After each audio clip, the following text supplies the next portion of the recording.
3 minutes remaining.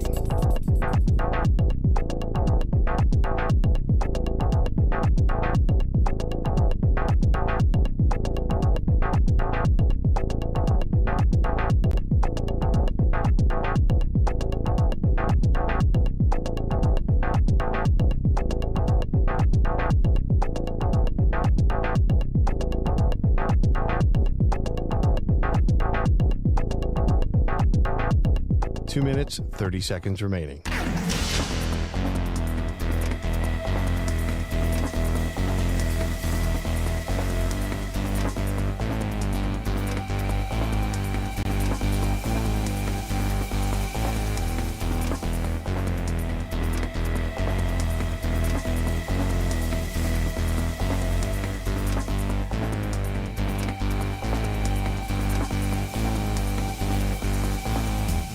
Two minutes remaining.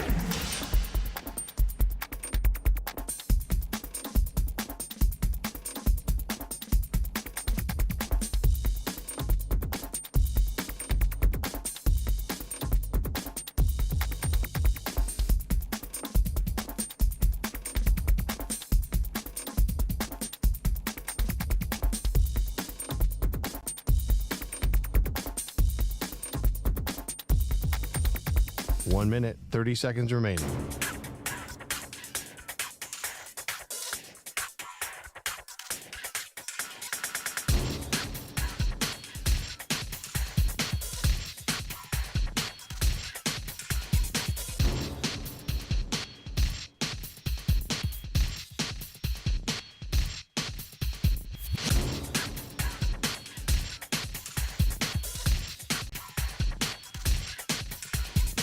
One minute remaining.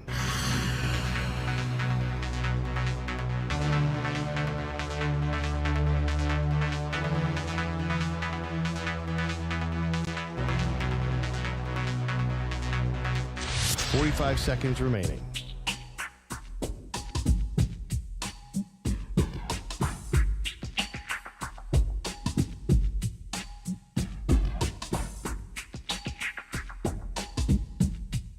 Thirty seconds remaining.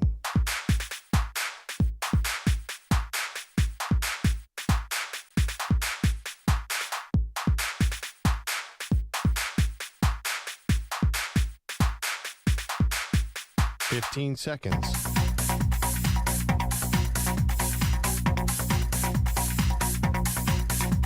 Break ends in 5 seconds.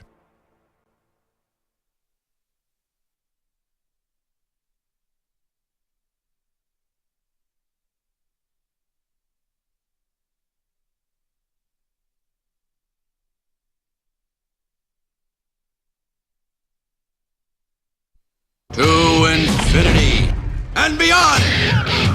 He's live. He's nationwide. This is the Zach Gelb Show.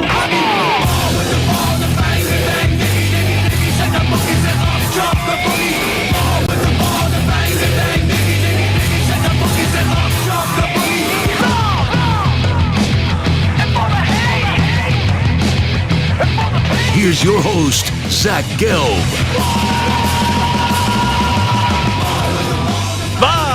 From the place yet not overly ostentatious studios of the Infinity Sports Network here in beautiful New York City, sitting on top of the 10th floor of 345 Hudson Street.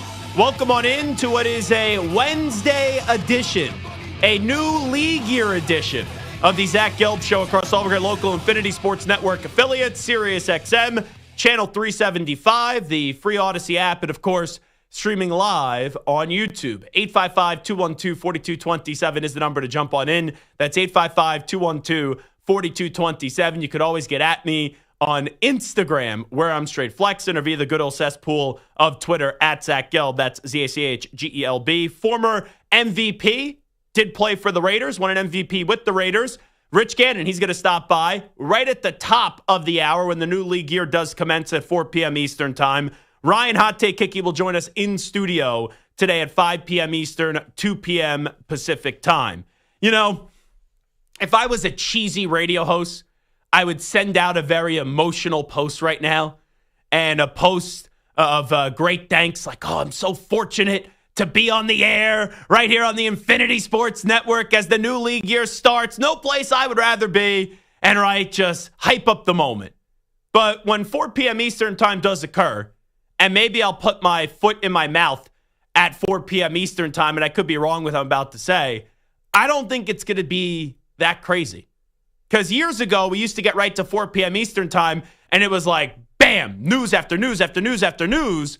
But now with the legal tampering period for the last few years, sometimes you do have a player leave an organization at the altar because these deals are not final, right? Nothing can be final until 58 minutes from now. But since we already had Monday and Tuesday and a little bit of news on Wednesday, like just look at the way the news cycle did go. On Monday, it was all the way at the top. Then Tuesday, there was a big step down. And today, there's not a lot of news. And we're all kind of being held hostage by Aaron Rodgers. And we're sitting here, we're waiting, and we're like, all right, Aaron, enough already. And, right, there was a tweet out there. And just because there's a tweet out there doesn't mean it's going to happen because you never know who's, like, legit on Twitter anymore or who's not. But there was some tweets speculating today that, Aaron Rodgers was going to join Pat McAfee. Well, Pat McAfee's show is already over. And unless if I missed it, which I don't think I did, I don't think Aaron Rodgers joined Pat McAfee today to make his announcement.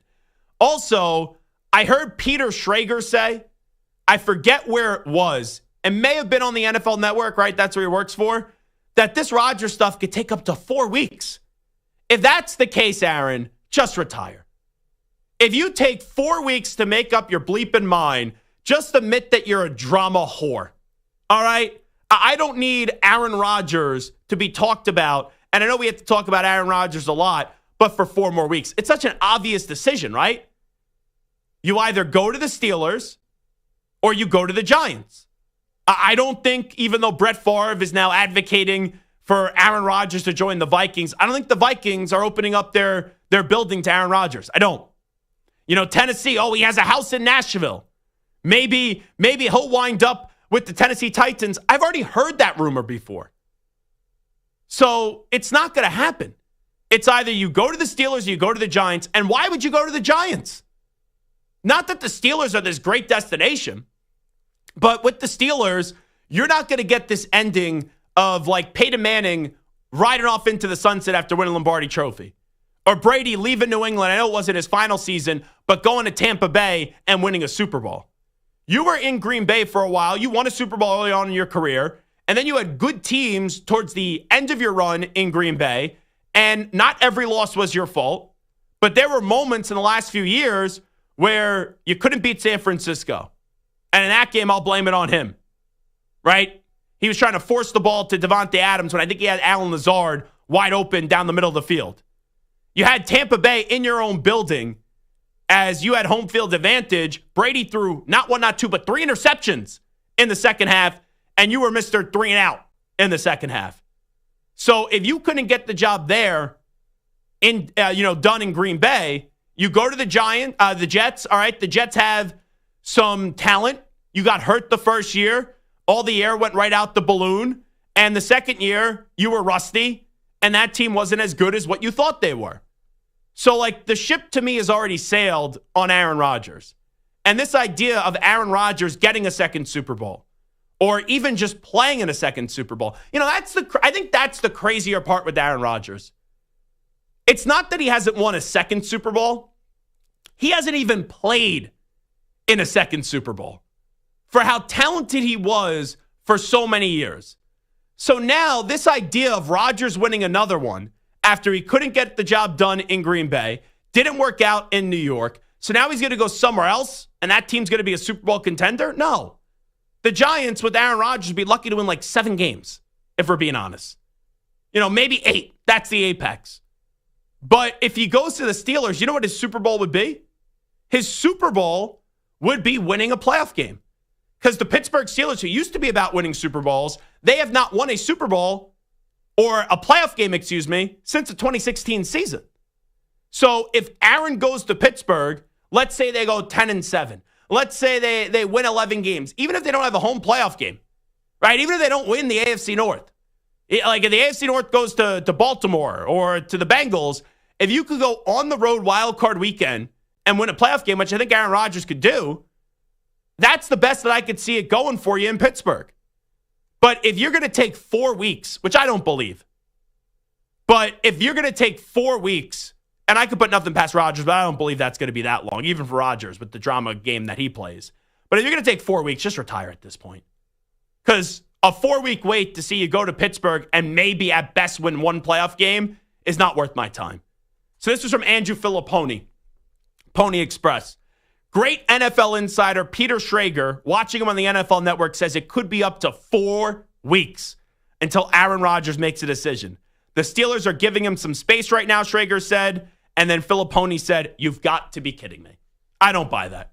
I don't know. I thought today we would get the news. I did. I'm starting to think that we don't get the news today. And could this carry over into next week? Yeah, I guess anything is possible. Here's why. Because the Giants and the Steelers aren't ready to pivot to the next move. So that's where Tennessee could actually make this interesting. Because for both teams, when Rodgers snaps his fingers and Rodgers says, hey, I'm going to Pittsburgh, then the Giants will immediately sign Russell Wilson. If Rodgers says, hey, I'm going to the Giants, then the Steelers will immediately sign Russell Wilson. Does Russell Wilson want to make this interesting? Does Russell Wilson maybe say, hey, I'm going to go sign with Tennessee, and then one of those teams, the Steelers or the Giants, will be SOL? That would be fun to see. Because let's see if Russell Wilson, who's the backup plan now for the Steelers and the Giants, announces today at 4 p.m. Eastern time, I made my next decision. I'm going to go sign in Tennessee. Well, if the Steelers get Aaron Rodgers, then what do the Giants do? They either have to get a quarterback at 3 in the draft or call up Mike Borgonzi with the Tennessee Titans and say, okay, you have us by the you-know-what. We'll go on out there and we'll give you what you want for the number 1 overall pick to guarantee that you get a quarterback.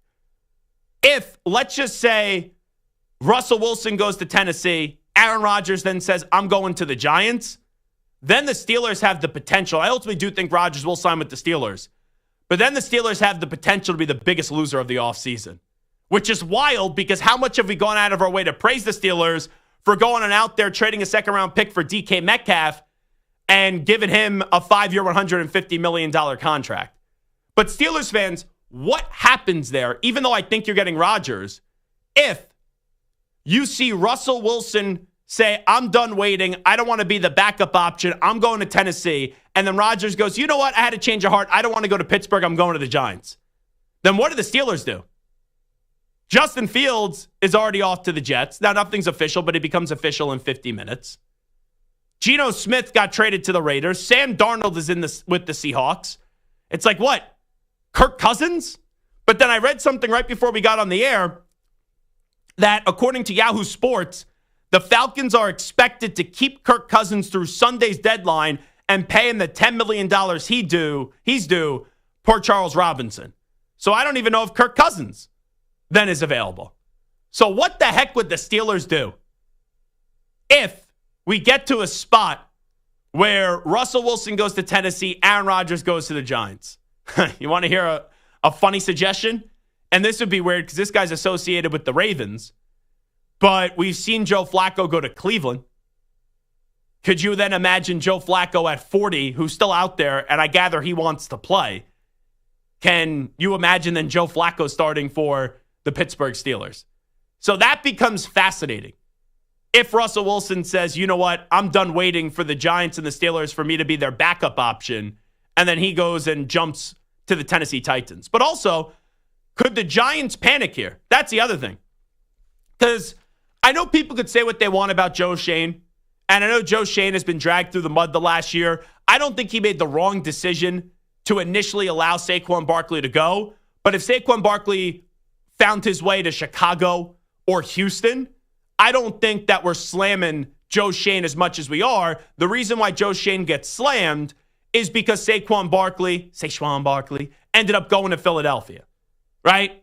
That hits you a little bit more, right, close to the heart. That hits closer to home because that's a division rival. But I also have to say to Joe Schoen, like last year, you were looking for a quarterback. Last year, you were at 3. last year, you had 4, you couldn't get your guy, right? We saw with the number 1 overall pick, you had right off the board Caleb Williams go. Then Drake May went 3, Jaden Daniels went 2. So last year, the Giants were out of luck in terms of getting their quarterback. I think the Giants actually had the 6th pick, if memory serves me right. But they wanted a quarterback, and they couldn't find a way to move up in the draft to go get that quarterback. So they couldn't get him. And you had to go into that season with Daniel Jones. And we all knew Daniel Jones was done. So did the Giants say at a point, I can't run the risk of Russell Wilson going elsewhere, even if the options don't see that robust for Russell Wilson, and just realize that right now, in all likelihood, Aaron Rodgers isn't going to the Giants? Like, I can't figure out the argument. And I don't know, Stu Santer, I'll ask you this. Can you make an argument why Aaron Rodgers would rather go to the Giants over the Steelers? Because I have one thought, but outside of that, I'm dumbfounded by he would pick at this stage of his career the Giants over the Steelers. Sam, I'll start with you. The only thing I can think of is Rodgers likes to control his own narrative, and the Steelers are a lockdown organization, a good organization with a solid ownership and a no-nonsense coach who might just be like, listen, maybe not like the way some of the other stuff has happened in the past with the Jets, like, oh, you can't do McAfee, but maybe more of a controlled setting that he was not going to be able to have his own way, whereas the Giants are so desperate that they might just be like, you know what, just please come here and do whatever the hell you want. So I do think that that's part of it. I don't think that's the reason why he would go there, but I understand the point that you're making. That's not the reason I was thinking, but you're right. You go to Pittsburgh. Yes, Mike Tomlin has dealt with big personalities acting up. We have seen that. You know, though, that Mike Tomlin is the boss in Pittsburgh. And I think that there will be a mutual respect between Rodgers and Tomlin. Well, Rodgers still do McAfee, right? He'll still do some crazy things, but I don't think that's going to be that contentious of a relationship. And I said that from the start. I think there will be a mutual respect there where I put nothing past Aaron Rodgers, but I don't think there would be that much drama and that much chaos with Tomlin and Rodgers in Pittsburgh. You, though, go to the Giants.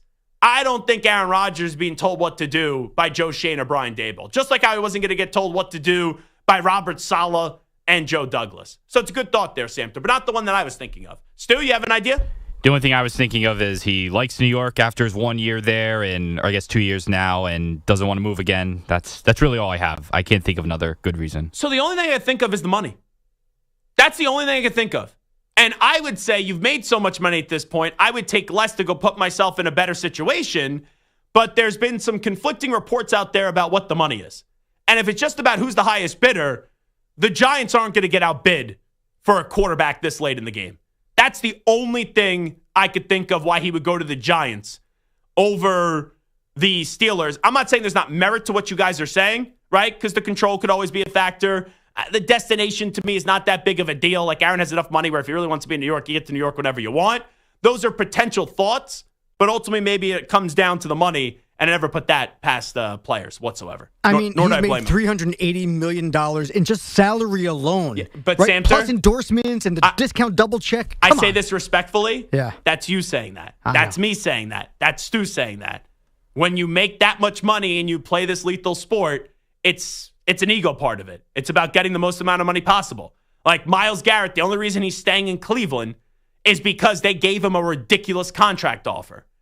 If it wasn't for the money, Myles Garrett would go elsewhere. So players, some say they want to win, and right, that's priority number one. But you could say you want to win and talk yourself into being in a situation that could turn around or a situation that's considered a winning situation if the money is right. All righty, Zach Gelb here on the Infinity Sports Network. We'll take a timeout. When we come on back, let's do a little early offseason grades. Stu's going to give me the name of a player, and I'm going to give the grade of that player going to that team and also the way that the team should grade out as well. We'll take a timeout. 855-212-4227. 855-212-4227. It is the Zach Gelb Show right here on the Infinity Sports Network. You're in a 5-minute break.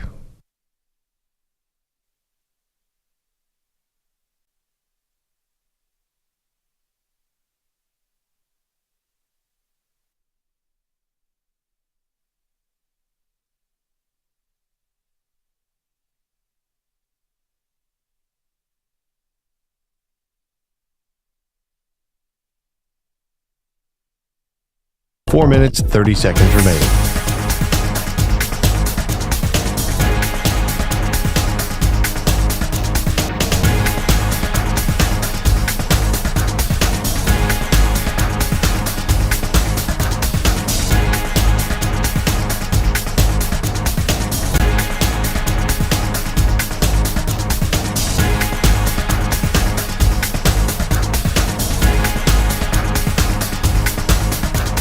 Four minutes remaining.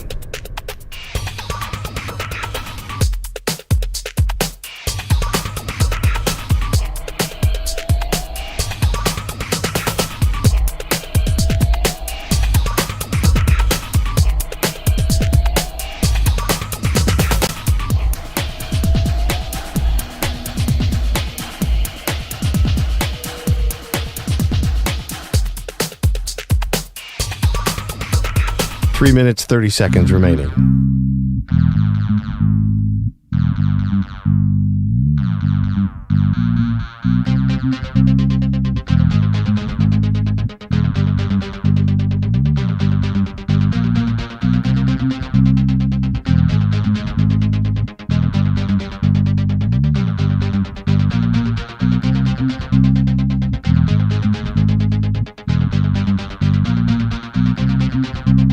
Three minutes remaining.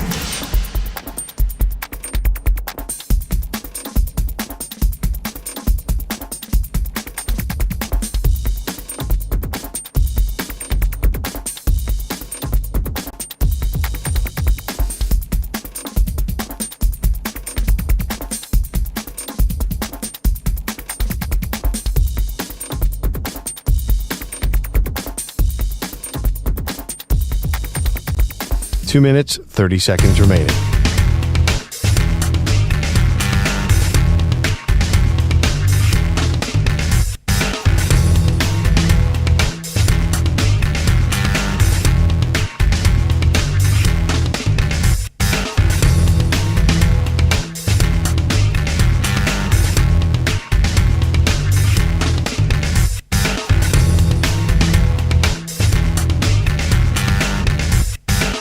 Two minutes remaining.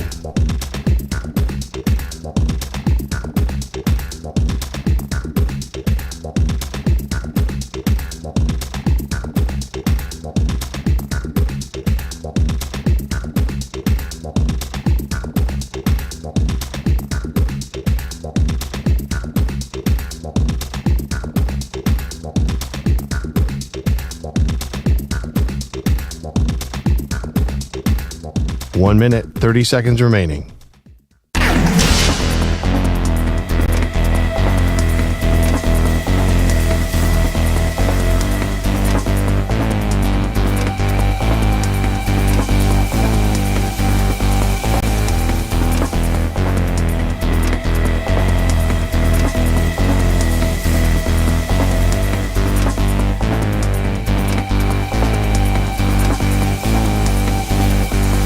One minute remaining.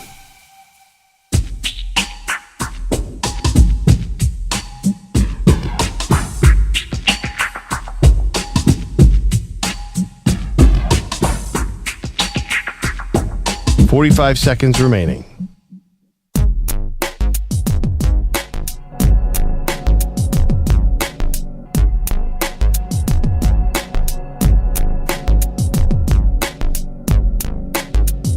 Thirty seconds remaining.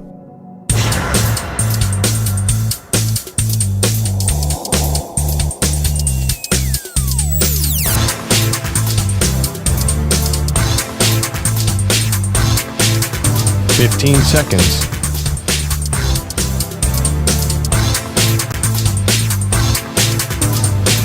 Break ends in 5 seconds.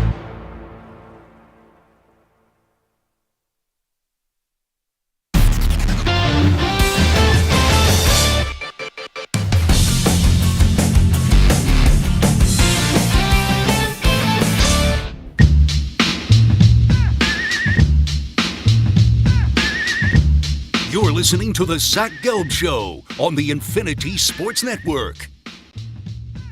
Two things that have nothing to do about what I just teased. Number one, I saw a great question today. and it was pick your breakfast. So it's options A, B, C, or D. I'm going to do this right now. Let me just drag the photo to my desktop. And I'm going to text this to Samter, and I'm going to text this to Stu. This is the beautiful part of live radio because I want your guys' answer as well. But I think it's a very tough decision to make. Now, I just sent it, so hopefully it will get to you guys within 30 seconds or left. Option A, it's chicken and waffles. Option B, scrambled eggs, a stack of pancakes, and bacon. Option C, 2 sausage links, sunny side up eggs. It looks like those are some home fries and some toast. And then D is steak, 2 sunny side up eggs, and I can't tell if those are grits or if those are hash browns. Those are hash browns. Those are hash I browns. think those hash browns. Okay. So what's your choice here? Because I have one. I've already identified the choice that I'm going, but this was after much deliberation.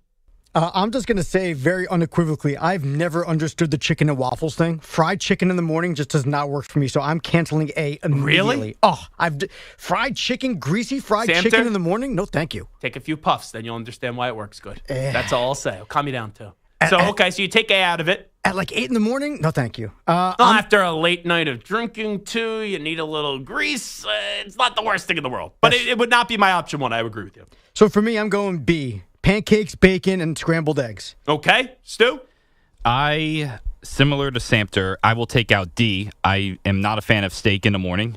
I just don't. I think so. You guys are out on A and D, and the decision's really between B and C for you guys. Yes, bacon, scrambled eggs, pancakes for B. C, sunny side up eggs. 2 sausage, and then you also do have some home fries, which need to be well done. If they're not well done, I'm sending them back, and then a little toast. Yeah, I'm between B and C with the pancakes, bacon, and eggs is the first one, and the sausage, eggs, and potatoes is the second one. I will go with the pancakes, bacon, and eggs as well. I think that's like the best like sweet and savory mix. That's probably my go-to. We're all B on this one then. All right. Because I'm B as well. Bacon with eggs, phenomenal. And then if you give me a stack of pancakes too, and you put some blueberries and chocolate chips in them, I absolutely love that. I have been on a pancake kick or a pancake craving like the last 3 months. I haven't had pancakes in forever. And then I've been trying to go home like once a month to visit my dad and my mom and my sister and my niece and my brother-in-law. And anytime I'm home, my mom makes delicious pancakes. And she puts blueberries and chocolate chips in them. And I've been on a big pancake kick recently. I just have a question for you. Yeah. This is something I've recently discovered. With me? No. No. With pancakes? With pancakes. Oh, well, watch your mouth there, because this could be a detrimental statement if you're about to be critical of the pancake. No. I picked B also. I'm a big pancake guy, especially with like fruit and stuff in there too. But I've recently discovered the crepe pancake, like a Swedish pancake, rolled crepe type of thing with like a powdered sugar and like a lingonberry butter. I've gone to like IHOP and the original Pancake House. It is incredible. I love pancakes, but these are delicious. Nothing inside it, no like Nutella, no, just a very soft, thin, crepey pancake that you roll up with some powdered sugar. It's incredible. I'm not going to knock it because this is my rule of thumb. I don't knock something if I haven't tried it. So this is a crepe, and like if a crepe and a pancake had a baby, whatever you just described, I guess would be the offspring? That's exactly it, right? So it tastes more pancake-ish, but with the thinness of a crepe. So it doesn't taste necessarily like a crepe. It tastes more like a pancake. And then you roll it up, and they put some like, flavored butters or maybe some like fruit on top or inside, and then you put some powdered sugar. If you go to IHOP, get the Swedish pancakes. I recommend it, and you will never turn back. I also started a fight yesterday. Uh-oh. Seth Payne joined us on the show, and he was just basically saying how Texans fans were kind of tired with Laramie Tunsil, and this isn't just because they got traded. And I thought he gave a very good, interesting take on it. I still think the Commanders did a heck of a job on the trade, and I question what direction the Texans are going. But I respect a differentiating opinion, and I respect the opinion of Seth Payne. So Linnell Willingham, who has filled in for us, and also Linnell Willingham, who hosts here on the weekends on the Infinity Sports Network. And he's a hardworking guy, covers the Commanders, works for the team in D.C., and also 106.7 The Fan. So Linnell Willingham saw Seth Payne's rant, and this is a lot of Odyssey on Odyssey crime. I'm the host, Seth Payne, an Odyssey talk show host. Linnell Willingham, also an Odyssey talk show host / reporter.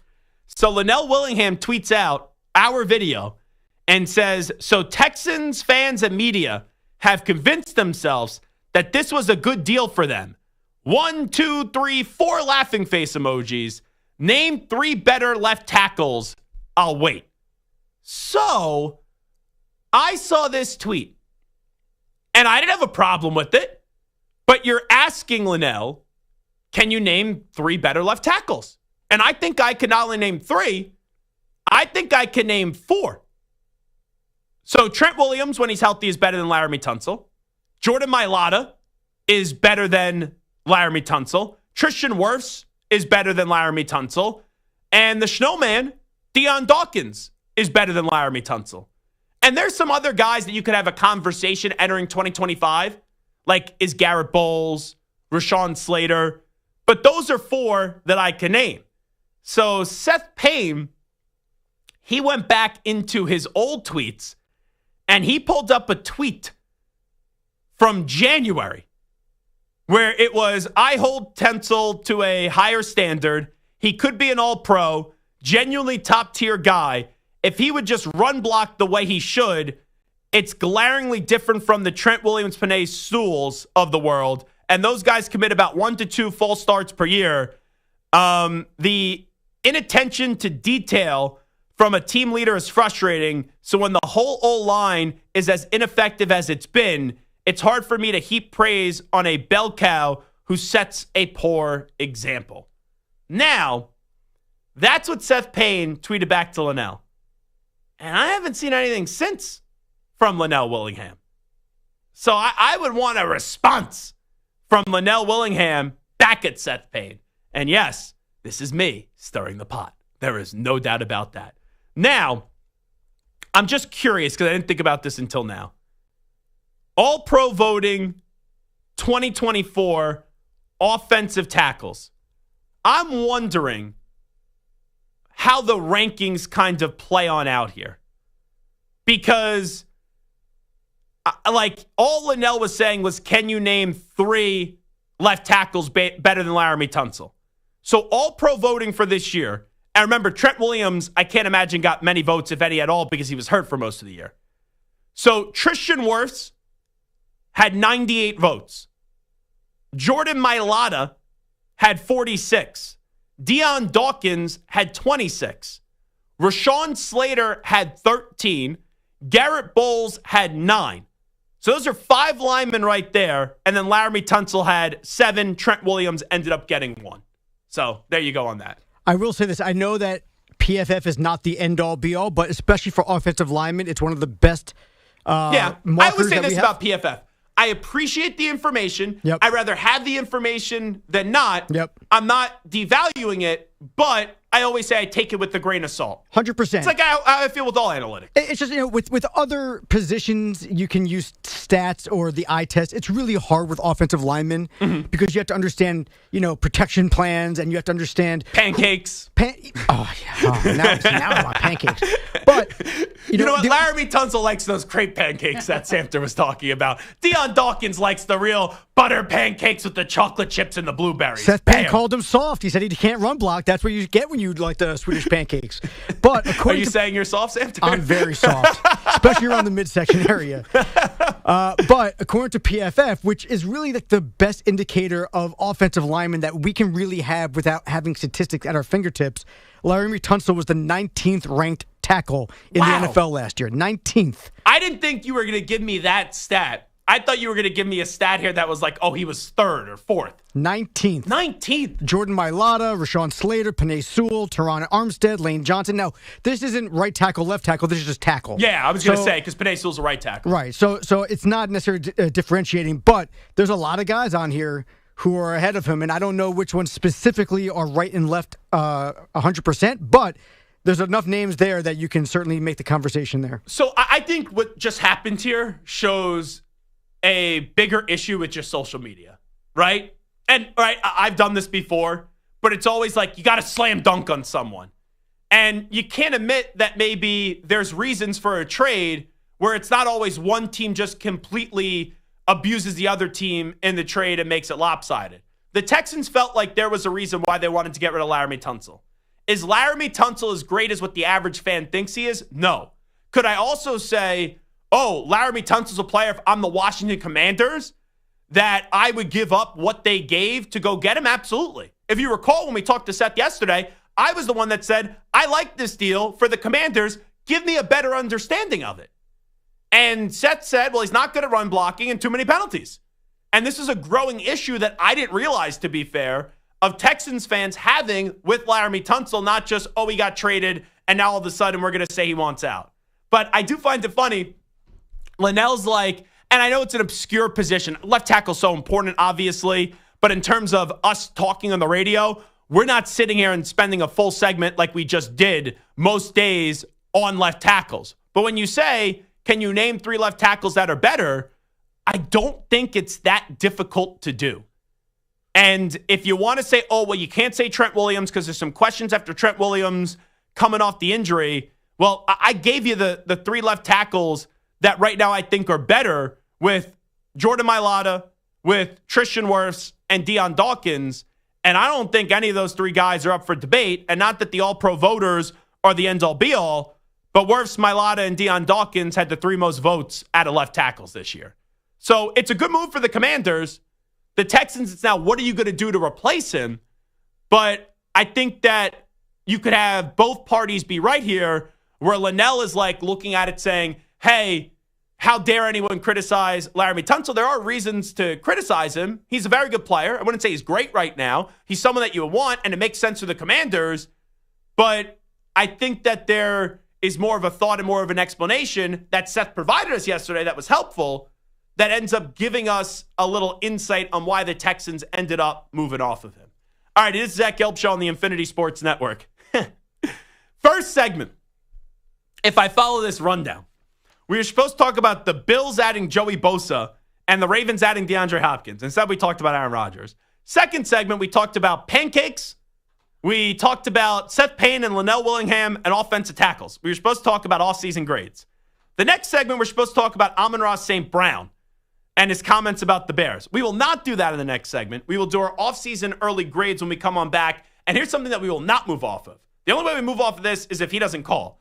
But Rich Gannon is going to be joining us coming up in under 30 minutes from now, a little under 30 minutes from now, right at the top of the hour at 4 p.m. Eastern time. So let's take a break. We'll come on back. We'll do some early off-season grades when it comes to players going to new teams. Update time first. Here's the Ackman, Rich Ackerman. Infinity Sports Network Sports Flash. And it's sponsored by Progressive Insurance. Insurance for motorcycles, boats, and RVs. For protection on the road and on the water. See how much you can save at 1-800-PROGRESSIVE and Progressive.com. Patrick Mahomes and Chris Jones took another one for the team, restructuring their deals to create another $50 million in cap space for the Chiefs. The New Year League has begun, but no new team for Aaron Rodgers just yet. The Jets are releasing the future Hall of Famer, designating him as a June cut, so he'll ultimately cost them $35 million against the cap.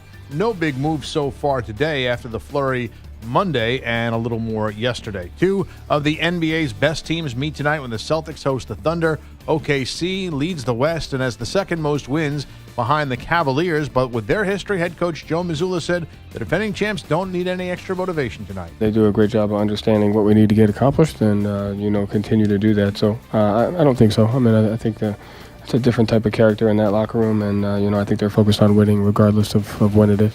In the Big 12 tournament today, Iowa State an easy winner over Cincinnati 76-56. North Carolina up big on Notre Dame at the half 43-29. Navy and American meet tonight for the Patriot League title. Montana and Northern Colorado in the Big Sky Championship. And Lamar takes on McNeese State for the Southland title. I'm Rich Ackerman.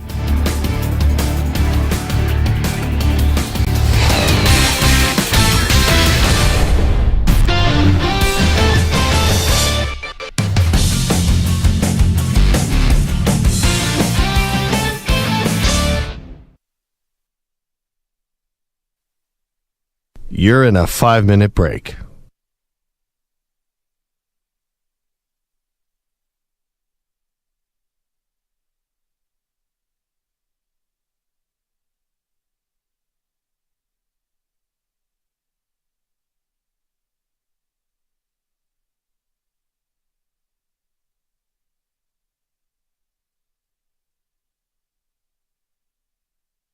4 minutes, 30 seconds remaining.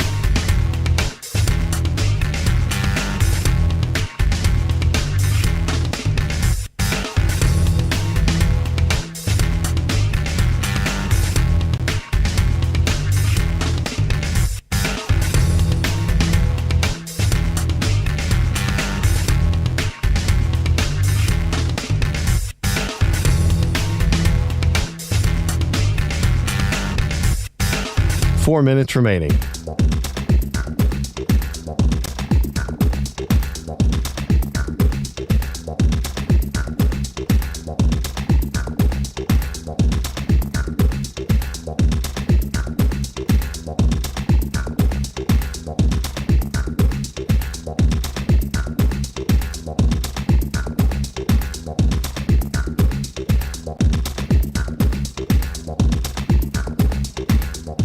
Three minutes, 30 seconds remaining.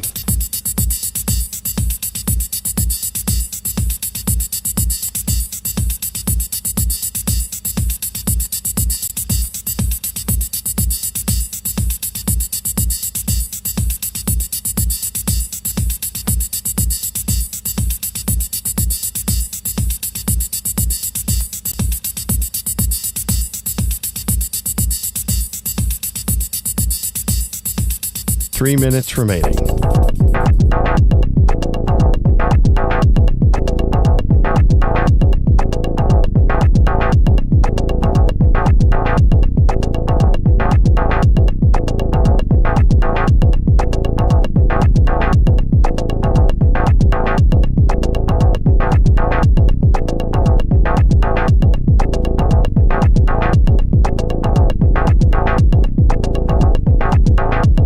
Two minutes, 30 seconds remaining.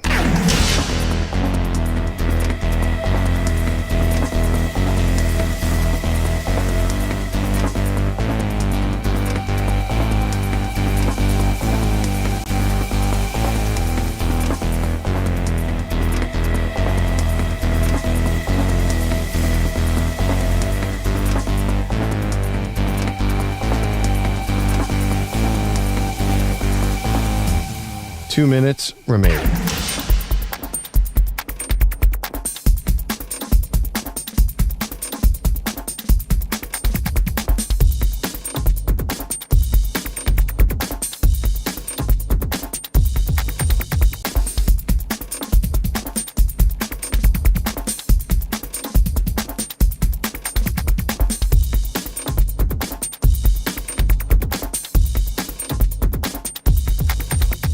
One minute, 30 seconds remaining.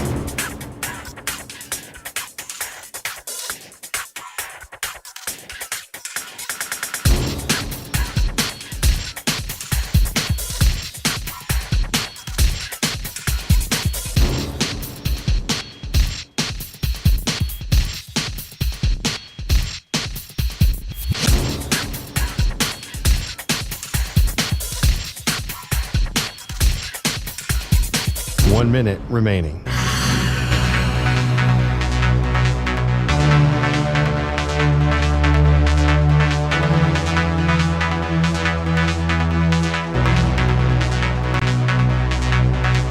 Forty-five seconds remaining.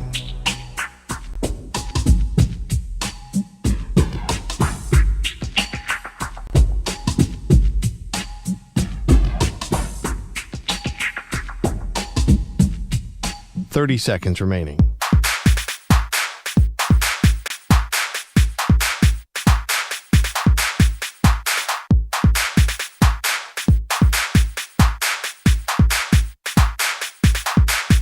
Fifteen seconds.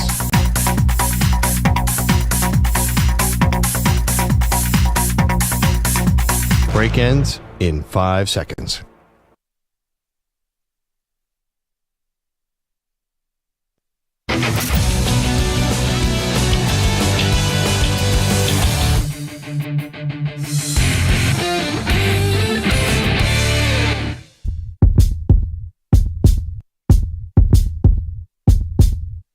You're listening to the Zach Gelb Show on the Infinity Sports Network. Alrighty, this is Zach Gelb Show, Infinity Sports Network. Rich Gannon will join us 18 minutes from now. You don't want to miss it at 4 p.m. Eastern Time. It's time to ask the pros. You, the listener, gets to ask us a question. Brought to you by O'Reilly Auto Parts. Simply tweet your question at INF Sports Ed or at Zach Gelb using the hashtag Ask the Pros. Be listening later in the show. We might answer your question. Think O'Reilly Auto Parts for all your car care needs. Get guaranteed low prices and excellent customer service from the professional parts people at O'Reilly Auto Parts. O'Reilly Auto Parts. Adam Schefter, now official. Jets are releasing Aaron Rodgers after 4 p.m. today. The Jets will take on the $49 million in dead money by releasing Rodgers. He's being designated as a post-June 1 cut, meaning they'll carry his $21 million cap hit until June 1st, when it drops to $14 million, saving $7 million. A lot of numbers you don't care about. But then they will absorb a $35 million dead cap hit in 2026. So we're sitting and waiting and wondering where Aaron Rodgers is going to go. I still say the Steelers. Stu, do you still say the Steelers as well for Aaron Rodgers? I think it's going to be the Steelers, yes. Samter, do you still say the Steelers? I still believe the Steelers, but I just saw pictures of Aaron Rodgers walking shoeless on the beach in California. First time he's been spotted. So he's not in a darkness retreat. He's not in Egypt. He's in California. He's wearing a backwards hat, earbuds, and a blanket as he walks along the beach at sunset or sunrise or something. So it looks like he's very contemplative. And the sand will hit the toes of Aaron Rodgers, and it will elicit a feeling throughout his body that will tell him, you can't go to the Giants. You need to be a little bit tougher. You can't go freeze your ass off in Minnesota. You need to be Pittsburgh Steeler tough. You need to go to the Steel City. You know something like that's going to happen. Was that Zach After Dark? No. I'm telling you, that's what's going to happen. The sand hit my toes, and it told me to go to Pittsburgh. It told me to go be tough and be a Pittsburgh Steeler with Mike Tomlin. Jeez. Aaron Rodgers. All right, Stu, give me a little music here. Stu's going to give me a player. I'm going to tell you what the grade is for the team that he's going to and the move that did go down with that player winding up on that team. All right, let's start off with Sam Darnold going to the Seahawks. I'm going to say a B. I still think there's a lot of question marks about it. Like, how can Sam be without Justin Jefferson, Jordan Addison, and TJ Hawkinson? You don't have Tyler Lockett anymore in Seattle. You don't have DK Metcalf, but you still do have Jackson Smith and Jigba and also Kenneth Walker. I think it's kind of low risk, high reward, where it's $55 million guaranteed. It's a 3-year contract. It's easy to get out of.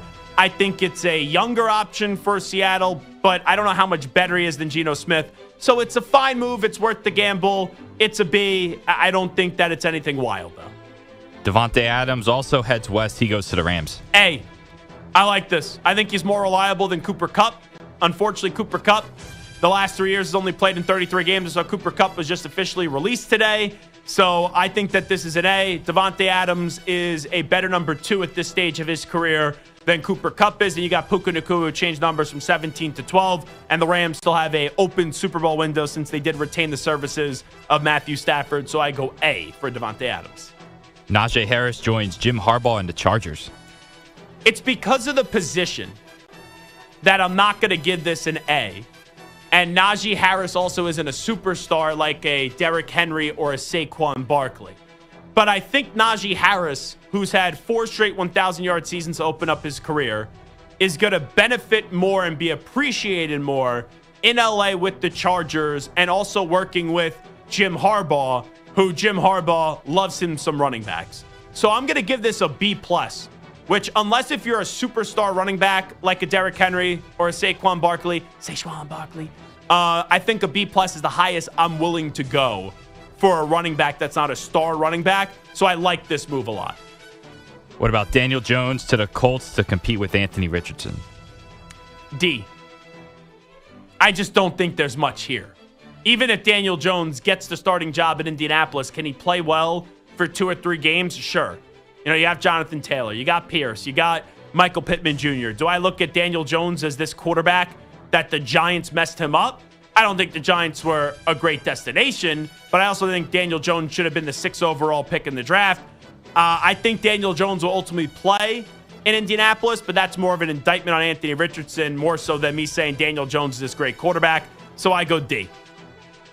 All right, what about Justin Fields going to the Jets? C-.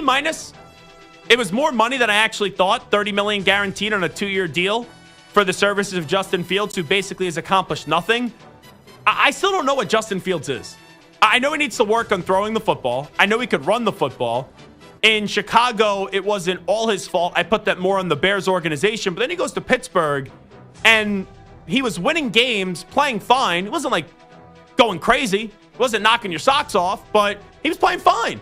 And they benched him. And was that because they didn't believe in him? Or was that because Mike Tomlin felt like he made some promise to Russell Wilson? So I'll go C- here. I think it's a gamble that's fine, where the Jets are going to punt till next year to find their future quarterback, and they don't lock themselves in long-term with Justin Fields. It's only a 2-year deal. With Garrett Wilson, there's familiarity. You have Breece Hall. So can he be potentially successful? Sure. But how is he going to be throwing the football? It's still a major question mark to me. So I think it's a C- move. It doesn't make me say Justin Fields definitely going to be a disaster, but I also don't think he's definitely going to be great. All right, Milton Williams goes to your New England Patriots. A-. And here's why. I like that the Patriots overpaid for it. Because the Patriots the last few years have developed this reputation of being cheap. And this is the most money they've spent on one free agent, on one contract in the history of their team. I also think Milton Williams showed his worth last year in that playoff run. And he's a young player. And now, yes, in New England, you're not going to have next to you Brandon Graham. And you're not going to have Nolan Smith. And you're not going to have Jalen Carter. The Patriots' defensive line, we'll see what happens with Christian Barmore and the blood clots. Keon White needs to be more consistent, right? He was a good start to the season, then didn't do much after the first few weeks that I loved. But I think Vrabel's going to help him out. So there's going to be more asked out of Milton Williams. But I think Milton Williams is on his way to becoming a more respected player in this league. We got a little bit more of a smaller dose, and now there's going to be more thrown on his plate in New England. And I think it's a very good signing. So I go A-. And I also love that the Patriots did break the bank for him. So that also factors into the A- grade as well. All right, Myles Garrett gets his money and stays in Cleveland. What do you think I'm going to grade this? I'm going to say like a D. Really? For Myles Garrett, yeah. Oh, for the Browns, it's good. The Browns keep one of the best defensive players in the league. It's probably like a B+, but for Garrett himself, it's probably a D. So I put this as a B, and I thought I was going low here. Because there's multiple ways you can interpret this. Like, yeah, the Browns kept Myles Garrett. No one thought the Browns were going to be able to keep Myles Garrett. You can't strong-arm him. So that factored into it. And also, Myles Garrett just got the bag, $40 million a year.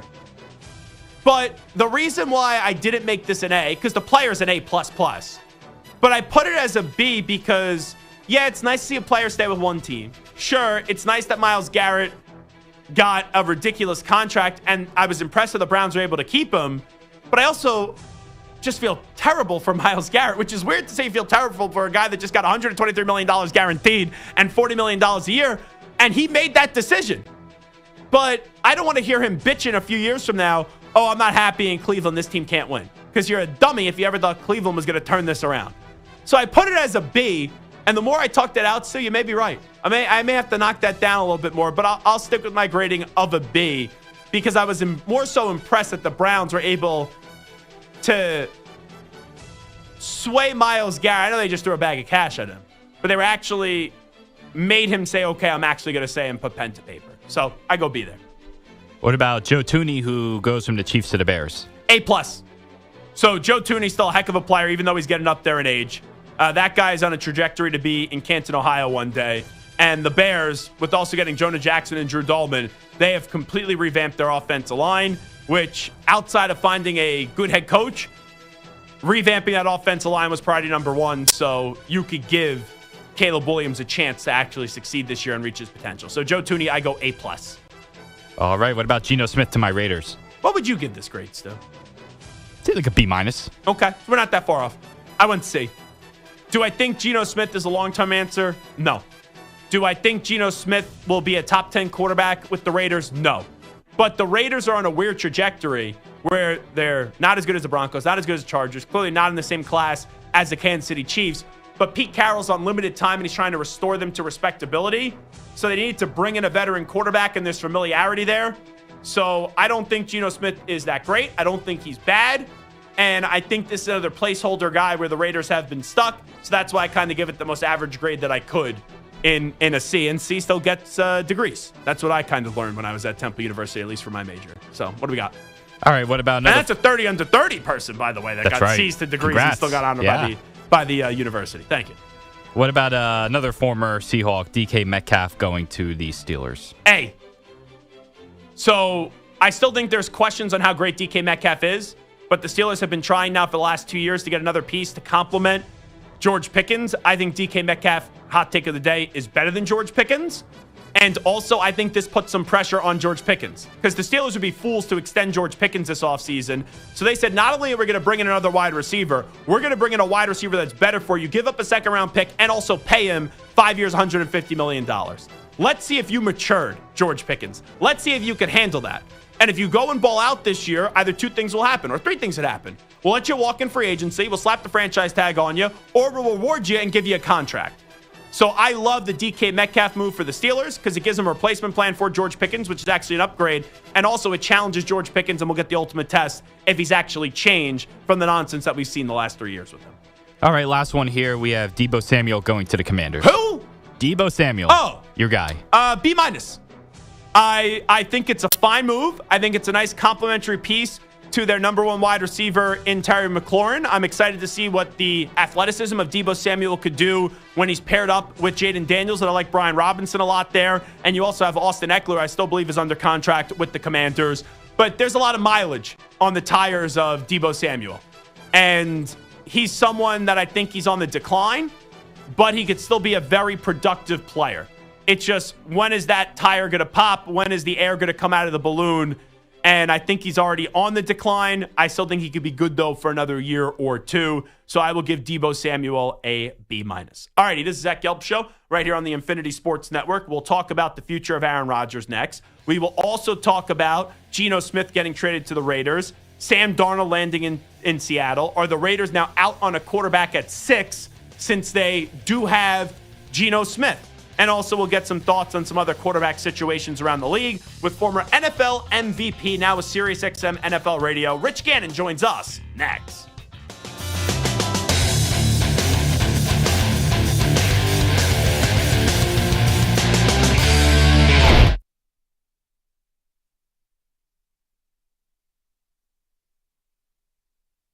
You're in a 5-minute break.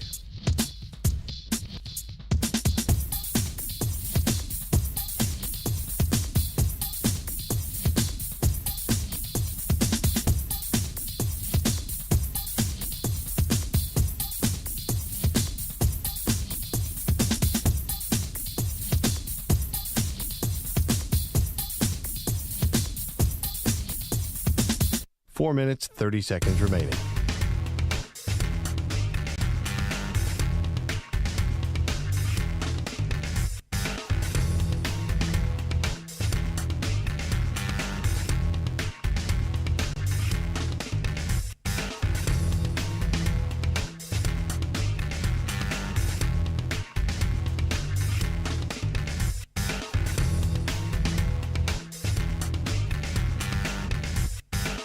Four minutes remaining.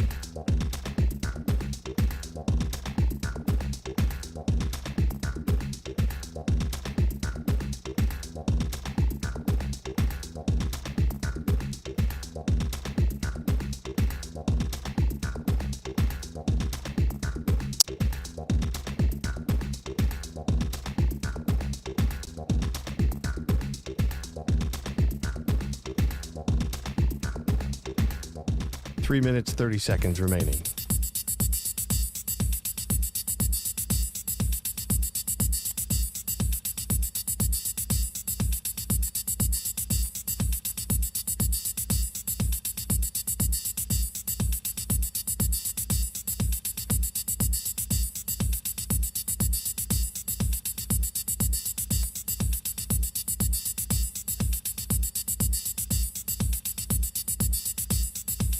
Three minutes remaining.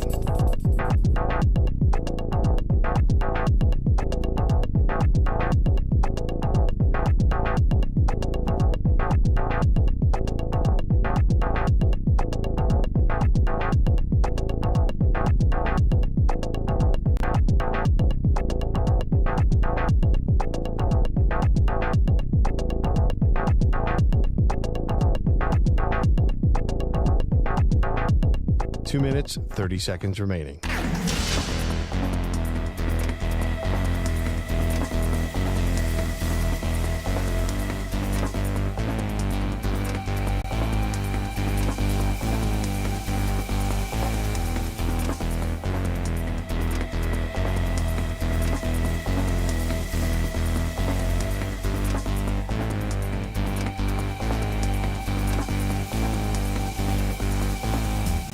Two minutes remaining.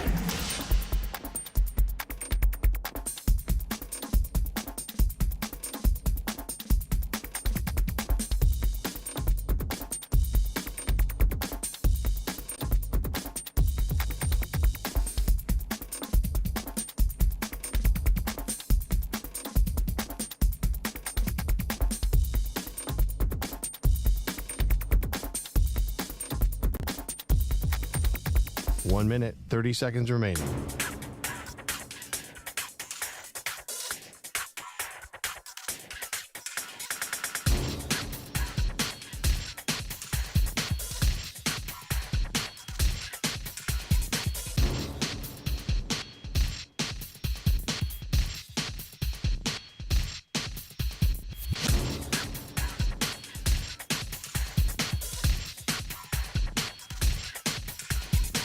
One minute remaining.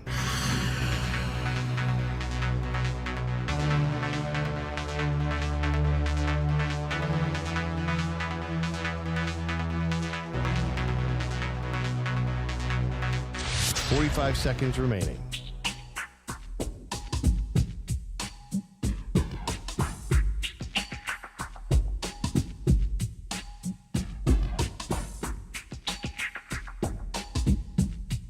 Thirty seconds remaining.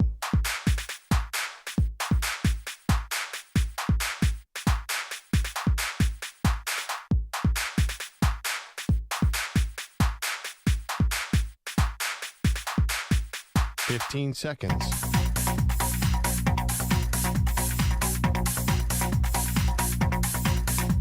Break ends in 5 seconds.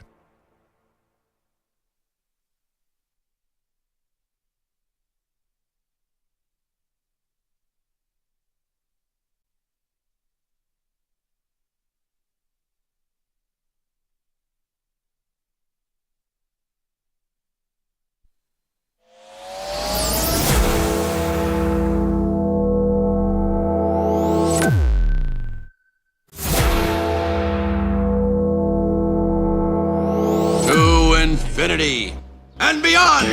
He's live. He's nationwide. This is the Zach Gelb Show. All righty, welcome back in. Hour number 2 of our radio program. So we were speculating, what's the holdup here? Why is Aaron Rodgers not already announcing that he's going to be a Pittsburgh Steeler? That's where he's going to sign, and it not be the New York Giants? Because I don't see why he would go to the Giants over the Steelers. And we went around the room, right? Stu talked about maybe he just wants to stay in New York. Samter, what was your explanation, Samter? That the Steelers were not going to let him be him. Yeah. With Tomlin, and you were basically saying, he could walk over everybody in the Giants organization. I said, the only thing I think of is maybe it has to do something with money. So Andrew Filipponi of 93.7 The Fan in Pittsburgh, he has Mike Florio on. And 15 minutes ago, Mike Florio said on 93.7 The Fan that the issue between the Steelers and Aaron Rodgers is that the Steelers thought Aaron Rodgers would come cheap. Mike Florio also said that Aaron Rodgers will sign for less than 2 years, $90 million. It's a question of how low will he go. So that's the latest, I guess, from Mike Florio on the Aaron Rodgers situation. So I would still say that I would take less to go to the Steelers. Do the Giants eventually, who are probably offering him more, just get tired and pivot to Russell Wilson? I guess we'll have to wait and see when it comes to the Aaron Rodgers front. But I would ultimately be surprised. I can't say you're ever shocked with Rodgers, but I would be surprised if he doesn't land with the Pittsburgh Steelers. Rich Gannon, former NFL MVP, is the co-host of the SiriusXM Blitz with Bruce Murray on SiriusXM NFL Radio, Channel 88, and on the SiriusXM app. And Rich is kind enough to join us once again on the Zach Gelb Show. Rich, good to have you on. I know it's been a while. How you been? Zach, doing good, my friend. It's been a crazy couple of days. I tell you, I'd love to be an NFL agent right now. You know, those guys are just busy on the phones making a lot of money for their clients. Yeah, no, it's not a bad life. So let me ask you a little bit about your Raiders to start. I know that it's been obviously more than a few weeks, but what was your reaction when they ended up hiring Pete Carroll to be their next head coach? Well, I thought it made a lot of sense. Look, they've been through 9 coaches since 2011, so they've had so much turnover. In fact, as much as any organization in football, I think Jacksonville has had 9 as well. So they needed to find some stability. They hired a new general manager, and they brought in a head coach that has been around the game a long time. In fact, Pete and I were together in Minnesota in 1987. He got hired by Bud Grant in 1985. So we know about his background as a position coach, as a coordinator, certainly as a head coach with a number of different organizations in college as well, winning a national championship at SC. So, you know, Pete brings some stability, some leadership, some know-how to kind of changing the culture and the environment in Las Vegas. And, of course, he brings a quarterback in that he's familiar with as well, and Geno Smith. So I think you look at the decisions that they're making, still they're not done. But I think when you look at what they've done initially, I think it makes a lot of sense. Well, that's the big thing, right? They go make the move for Geno Smith, and they trade a third-round pick for him. We'll see what happens contractually. But now a lot of people wonder, Rich Gannon, what the Raiders will do with the 6th pick. If Shedeur Sanders is somehow, some way still available with the 6th overall pick, do you think the Raiders should select him? I do. Look, if they've done all their due diligence and feel really good about, you know, Shedeur, then they should pull the trigger. Look, I think you look at the model that the Packers have had when they had Brett Favre and they decided to take Aaron Rodgers. When they had Aaron Rodgers, they decided to take Jordan Love. I think, you know, you look at Geno Smith, done some really good things the last 3 years, but he's 34 years old.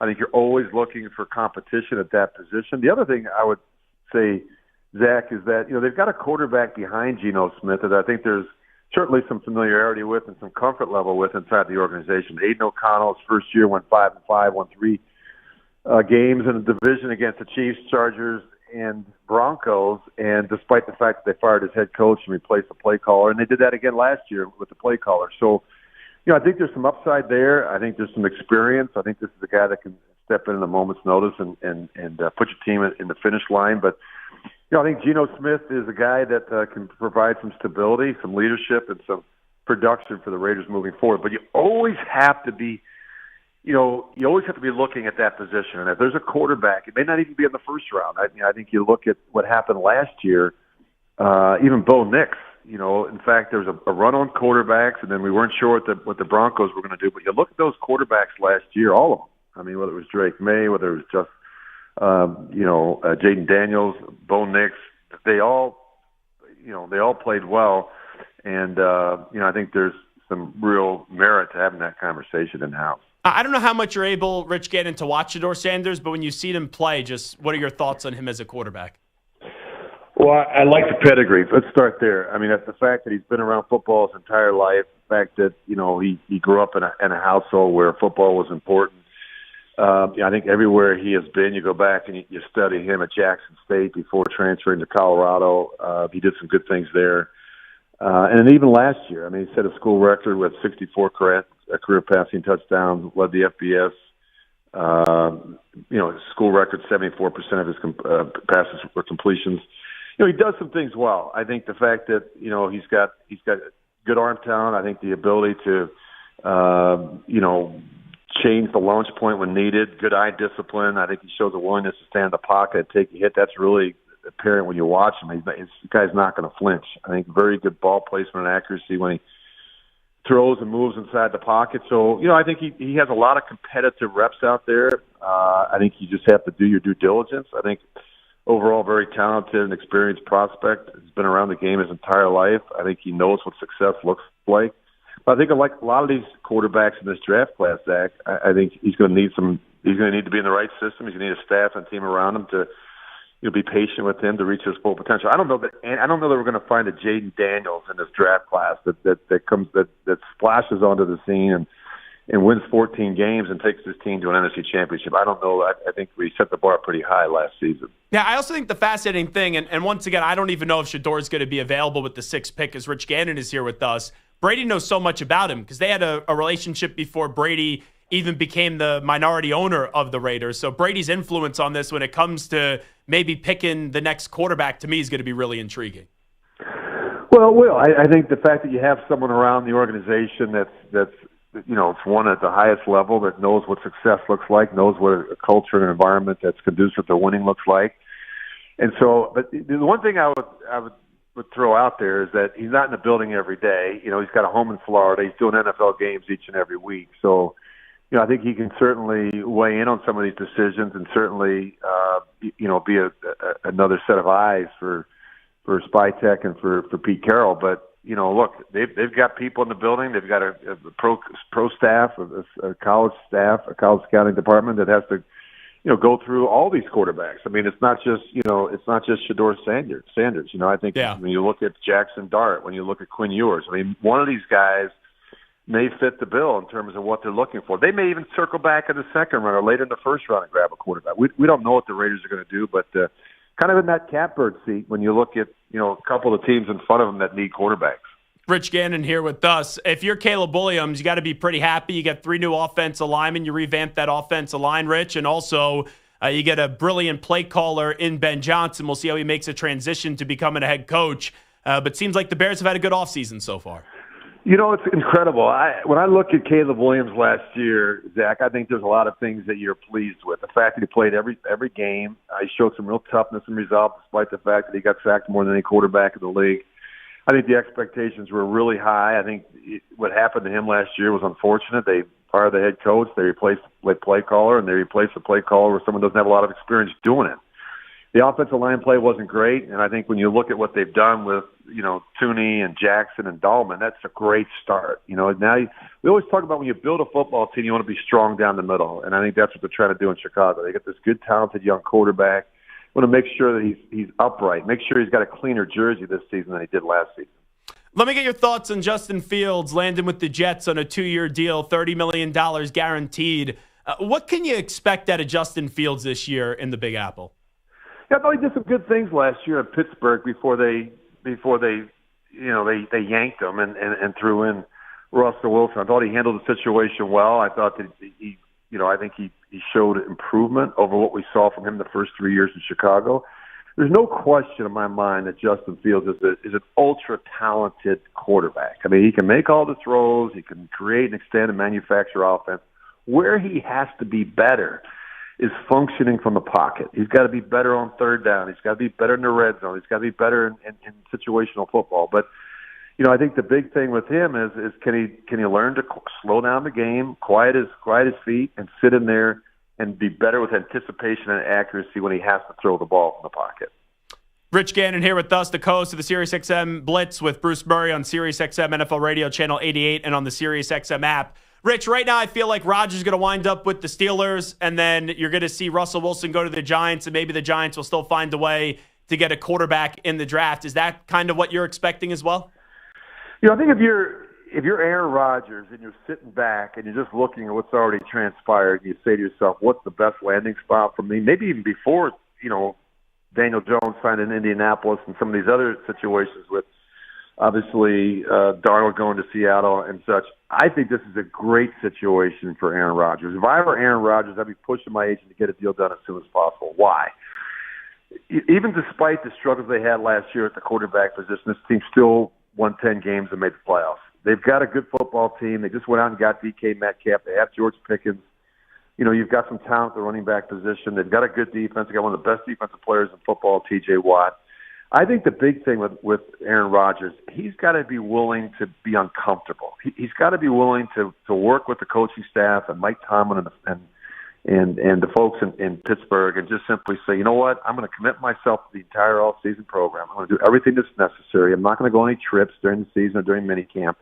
I'm just going to commit to being, the guy in the building every day and being one of the guys in Pittsburgh. And if he's willing to do that, I still think there's plenty of talent there. He's obviously not the same player he once was, but if you really study the tape from last year, he's still got great arm talent. He still can move a little bit, protect himself. I just think he was so frustrated, Zach, with what happened last year. The coaching situation, firing the head coach, replacing the play caller, lack of communication, guys that weren't held to a certain standard, guys that didn't know what to do, guys that weren't running the right routes, guys that weren't getting the right depth. he needs to go somewhere where there's some professionalism, accountability, attention to detail. He can get that in Pittsburgh with Mike Tomlin and Arthur Smith. You know how quarterbacks, though, could be, especially when they're disestablished and they get to their older years. I think Rodgers should go to the Steelers, but I don't know how much different of an Aaron Rodgers you're going to get in terms of the commitment and all that stuff. Well, the thing that's what you have to decide. Like, if I'm Mike Tomlin, that's where we start. Like we sit down. We're not going to talk about the tape. We're not going to talk about football. We're not going to talk about the offense, what that's going to look like for today. I'm just going to sit there and say, hey, what do you want?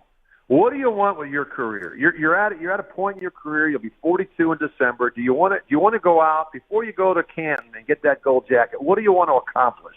Do you want to have a chance to compete for a world championship? Here's the place. I've never had a losing season, but here's what I need from you before we even sit down there and talk about dollars and the contract and our offense. Are you going to be all in? Are you going to come to Pittsburgh, get an apartment, get a townhouse, move here, be in the building, be in the weight room, be in the meeting rooms, be out in the practice field, be in the OTAs? Like, I need a total commitment from you. And if you'll give me that, what I'll do is we'll put together a great offensive football system that you're comfortable with. We'll tweak what we have to tweak. But we're not going to become one of these wide-open systems of football where we throw it 40 times a game just so we can – we're going to be true to who we are. We're going to be physical. We're going to run the football. We're going to play action. We're going to change the launch point. We'll be aggressive. But you have to work with us. And I think that's what Mike Tomlin has to figure out. Is this guy going to be all on board, or are there going to be distractions? Are there going to be some things that he's not as comfortable with? Like, I'm not really at this point, if I'm Mike Tomlin, I don't want to go down that road. I don't want to set my program back to accommodate one player. And that would be a huge mistake if, in fact, you don't get a total buy-in from Aaron Rodgers. Last thing with Rich Gannon, the former NFL MVP. Let's get two questions here into the pretty much a similar topic.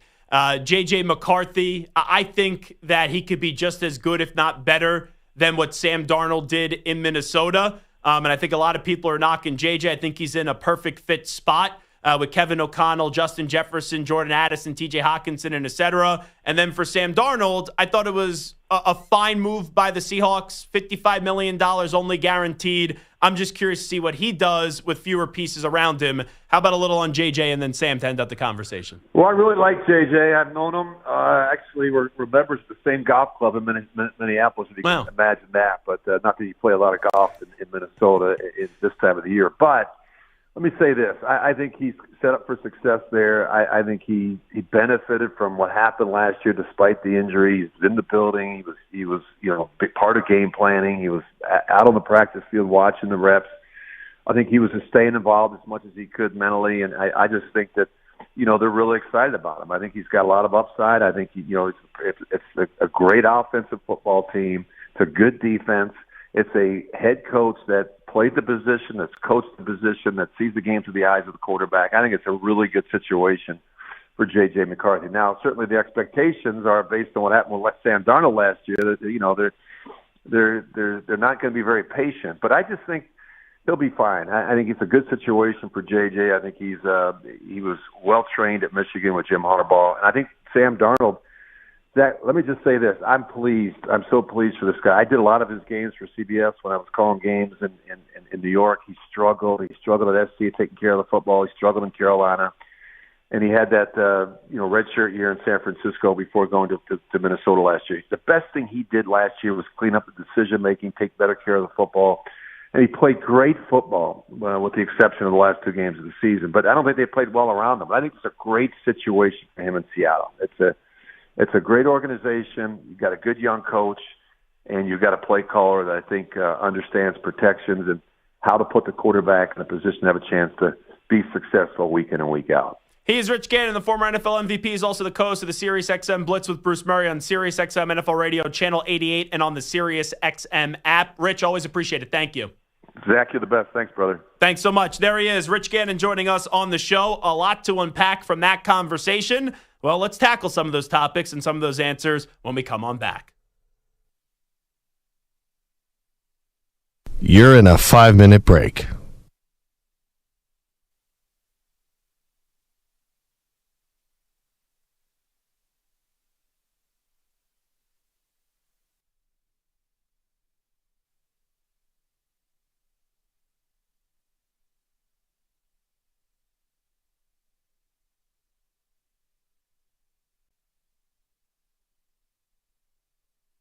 4 minutes, 30 seconds remaining.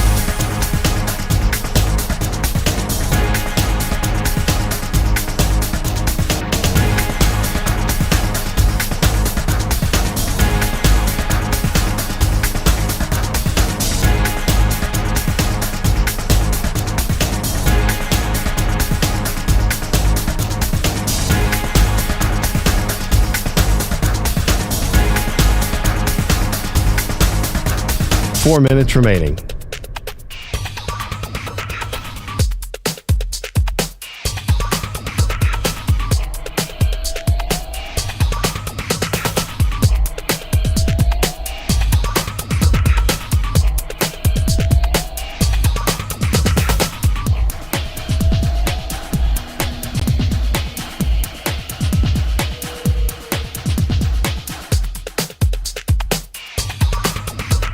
Three minutes, 30 seconds remaining.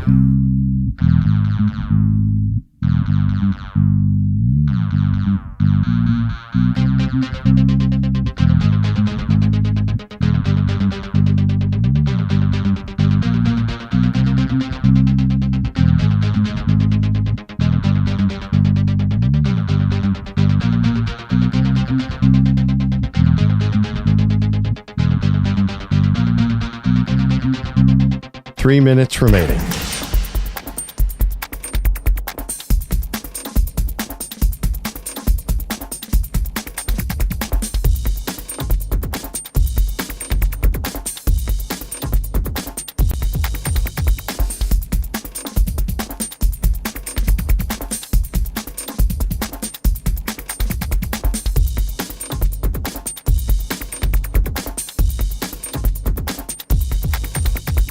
Two minutes, 30 seconds remaining.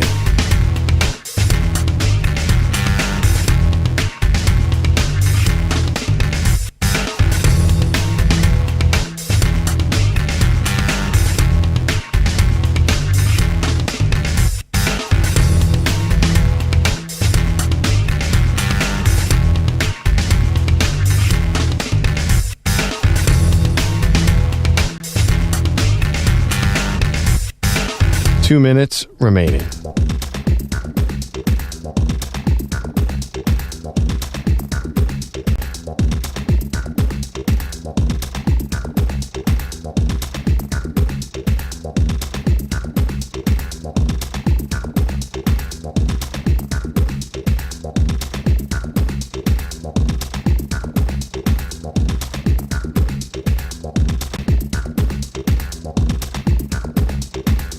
One minute, 30 seconds remaining.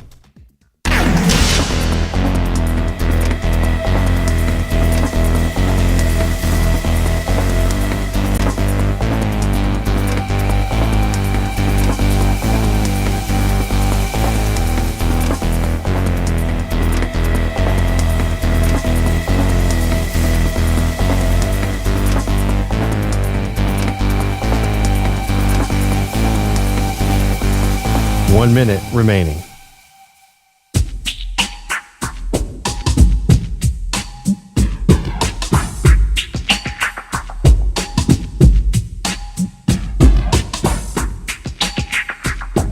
.45 seconds remaining.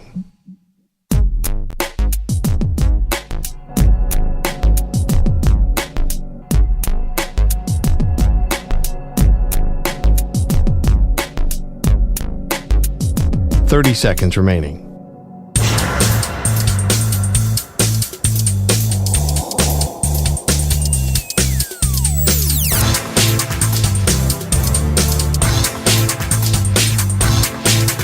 .15 seconds.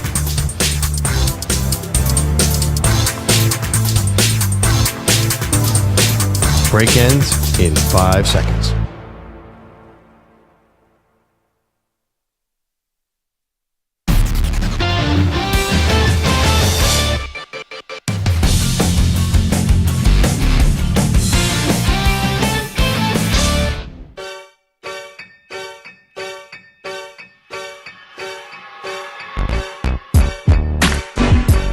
You're listening to the Zach Gelb Show on the Infinity Sports Network. Yo, it is the Zach Gelb Show on the Infinity Sports Network. Some really good stuff with Rich Gannon. Stu, what's your biggest takeaway? I think I know what the answer is going to be, but I think many people could listen to that and many people could have different takeaways. So let's go around the room here. Stu, your takeaway was what? I kind of perked up when he said the Raiders should still kind of consider Shedeur Sanders or quarterback at 6 if he is there. Right, that's easy stuff. Former Raider, you want his opinion, MVP. They get Geno Smith. He was fine with the Geno Smith trade. Obviously fine with the Pete Carroll hire. Bring him back to hopefully respectability. But, you know, they go through their scouting report and they still really like Shedeur Sanders. You take him, is pretty much what he was saying. I agree with that. Samter, how about yourself? Your biggest takeaway from the Rich Gannon interview was what? Just everything he was saying about Aaron Rodgers, and I think that he's 100% right that the Steelers have to sit him down and have a conversation with him.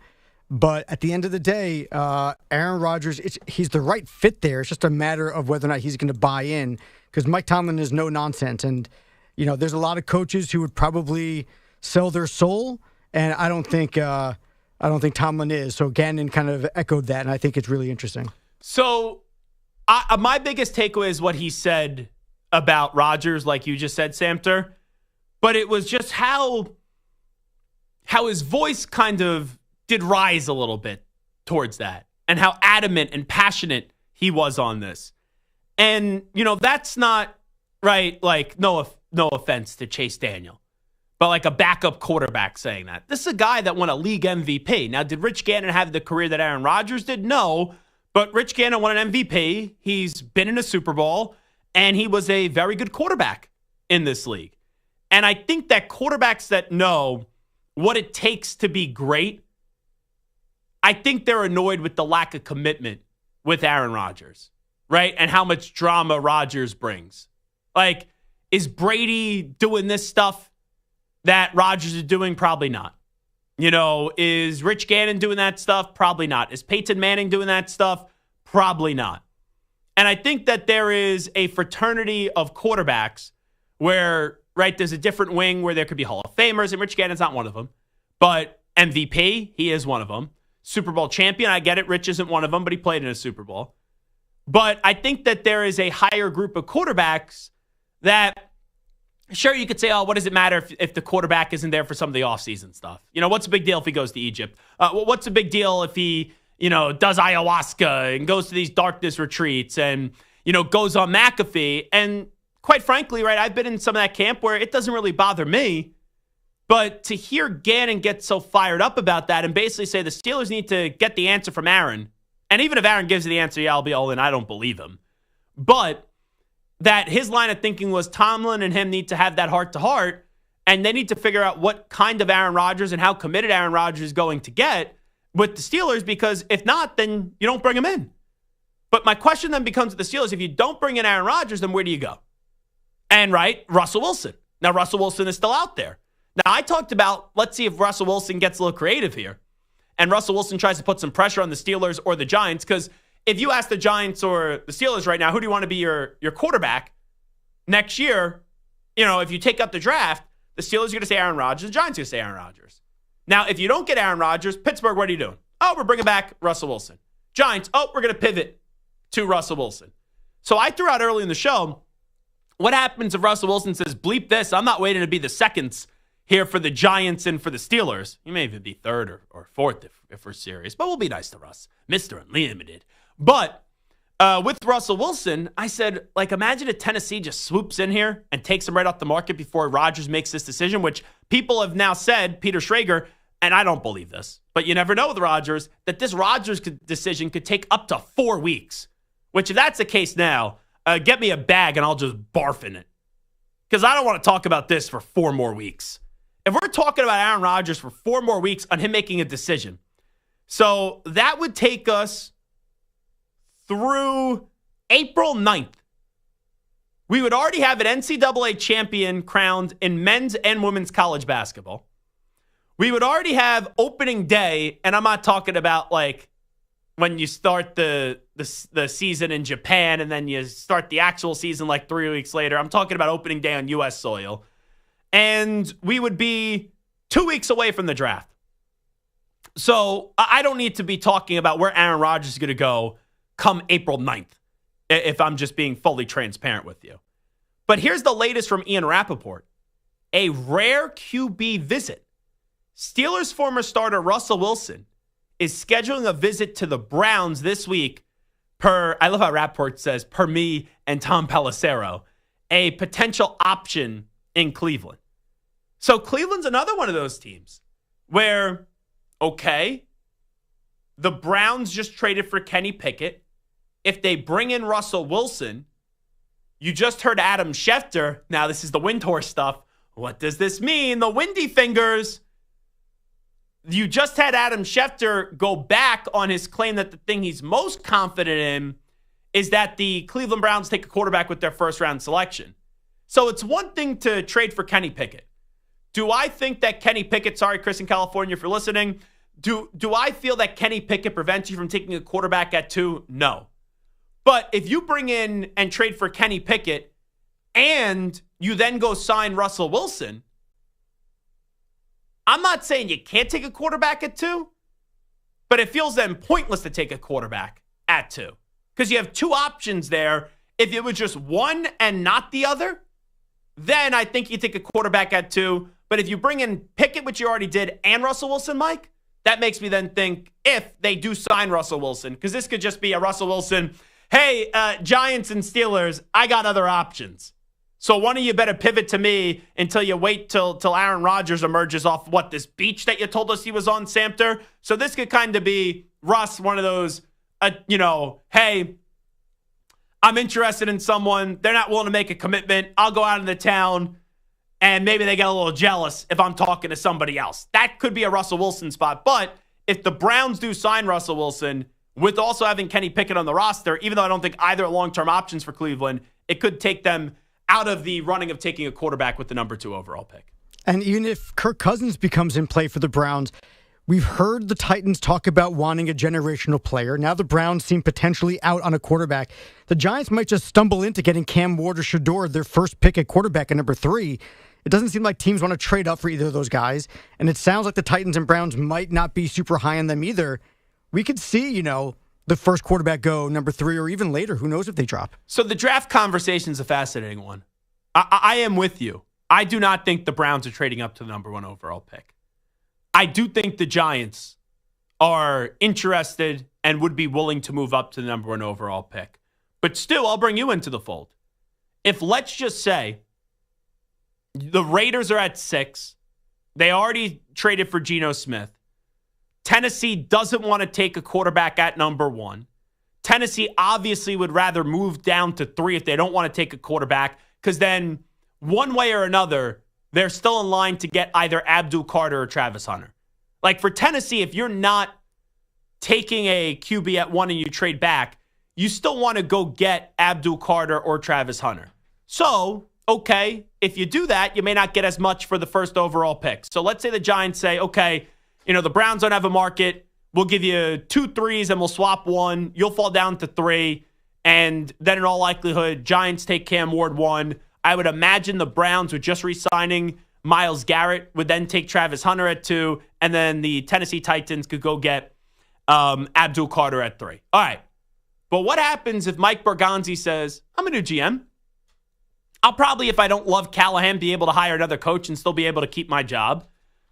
Let's call up the Raiders because we don't love that we're only swapping first-round picks with the Giants, even though we would still get Abdul Carter.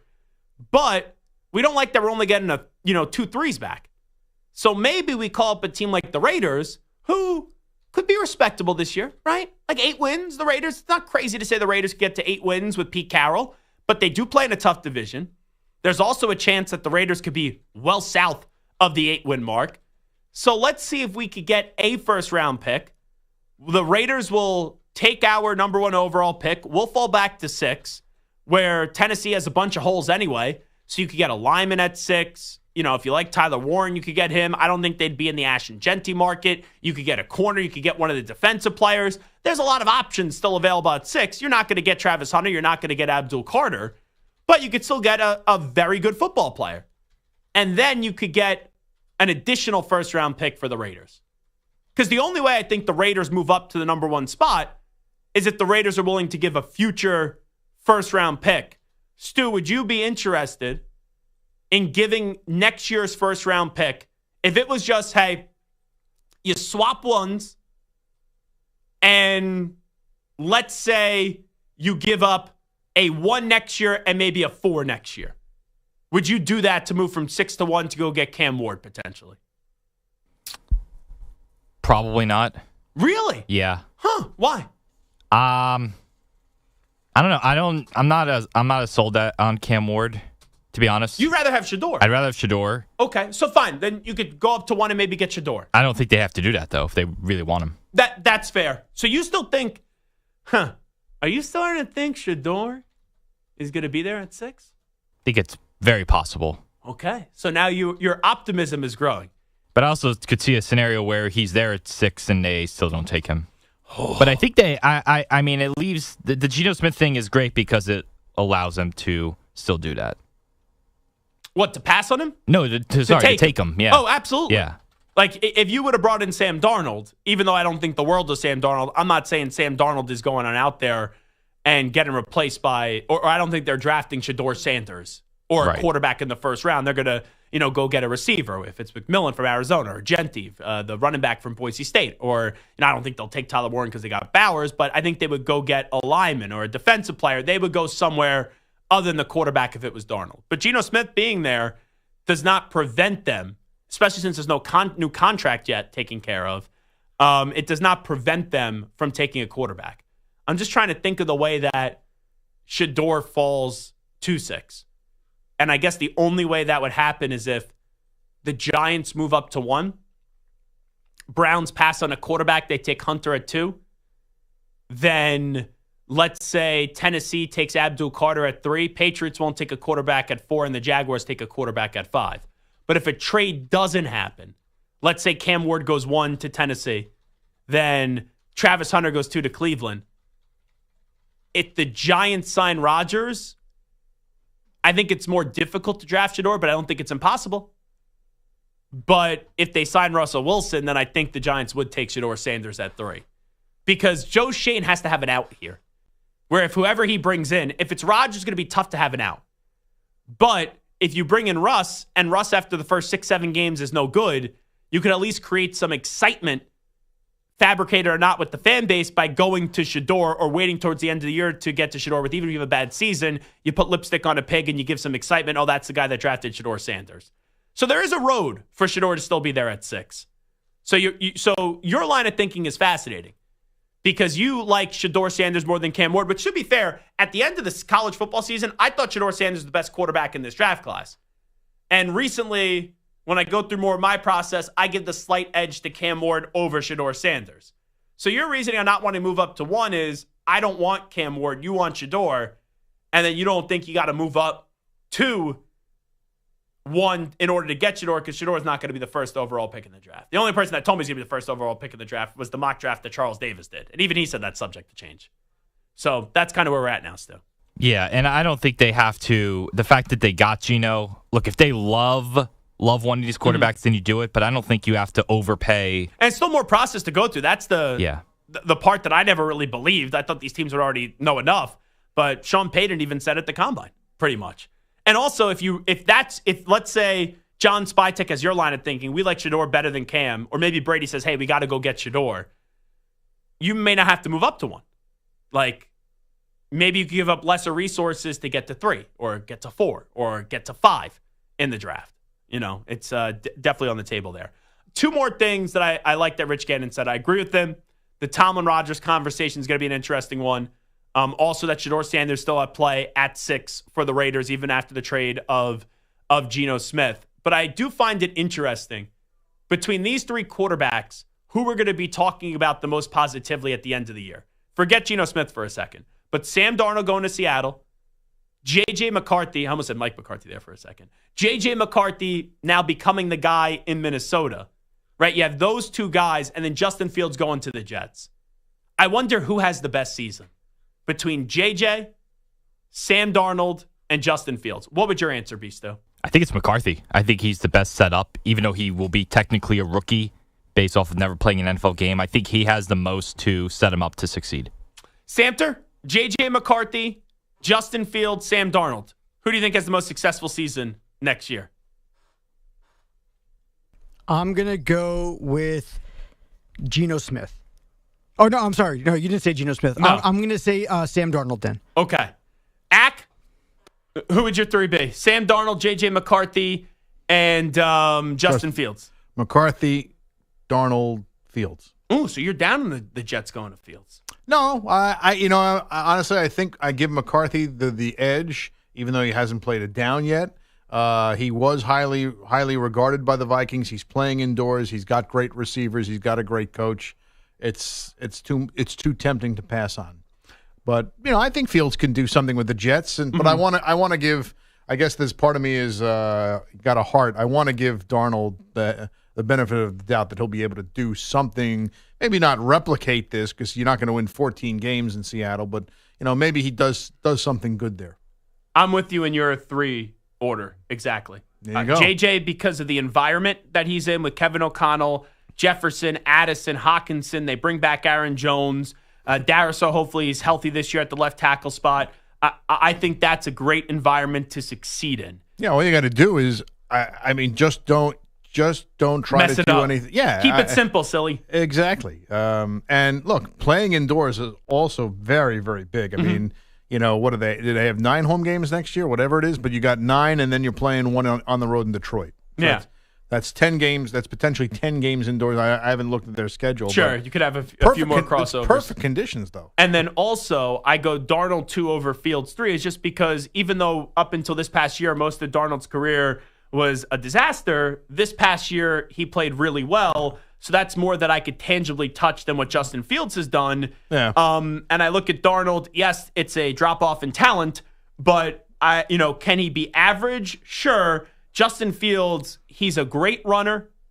He needs to show me more throwing the football. And luckily for Fields, he goes to a tough market, don't get me wrong, and an offensive line, that's a big question mark, but there's familiarity there with the really good young wide receiver in Garrett Wilson. Yeah, but he's also, Darnold did it last year. Whether you believe it or not is one thing, but he did it. Justin Fields hasn't done that yet. He's also got a new offense he's got to learn, whereas Darnold goes to Seattle and he's with Clint Kubiak, who he knows from San Francisco. I give him a slight edge. All righty, we'll take a timeout. When we come on back, we'll do a little Take 5 Wednesday. I'll give you my 5 best offseason moves so far. So we will do that on the other side. Update time first. Here's Zach.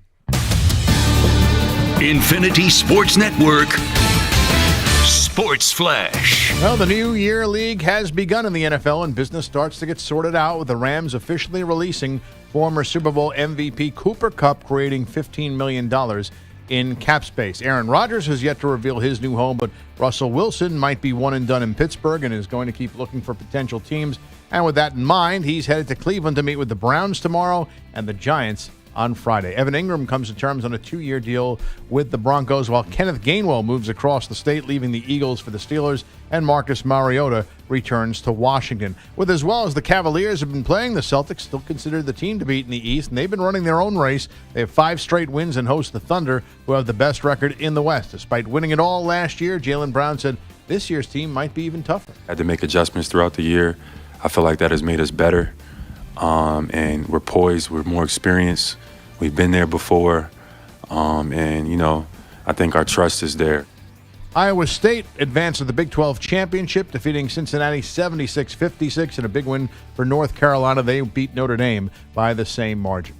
I'm Rich Ackerman. Hey, like us on Facebook. Our handle is INF Sportsnet. That's INF Sportsnet for our Facebook page. This is the Infinity Sports Network.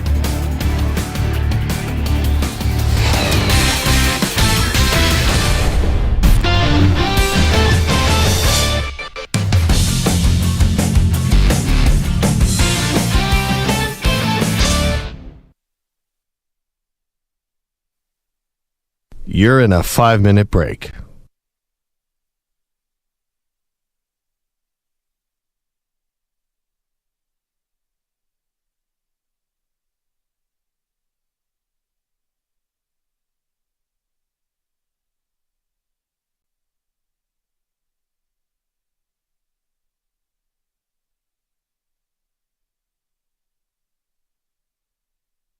Four minutes, 30 seconds remaining.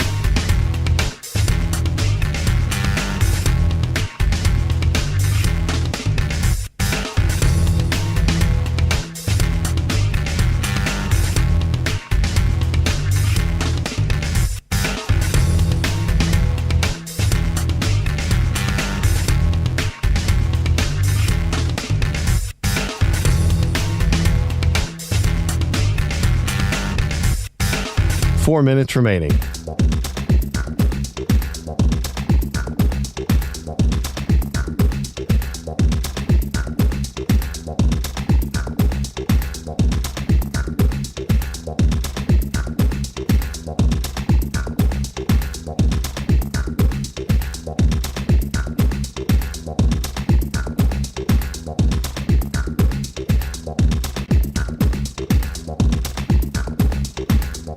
Three minutes, 30 seconds remaining.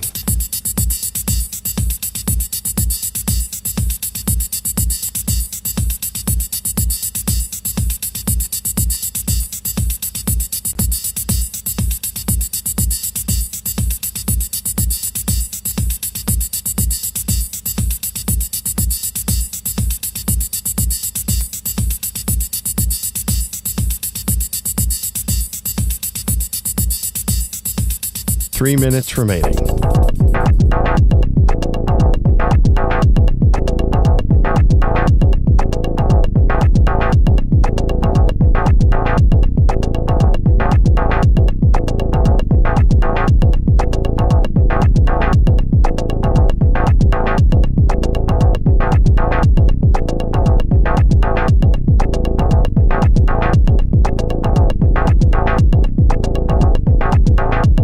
Two minutes, 30 seconds remaining.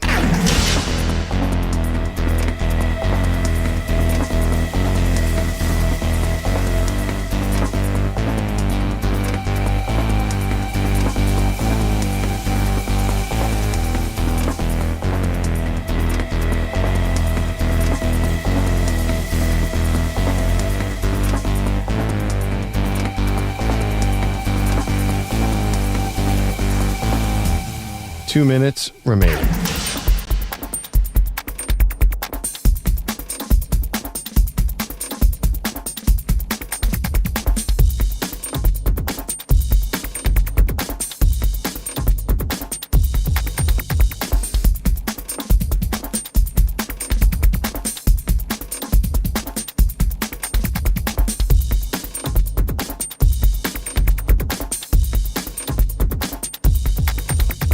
One minute, 30 seconds remaining.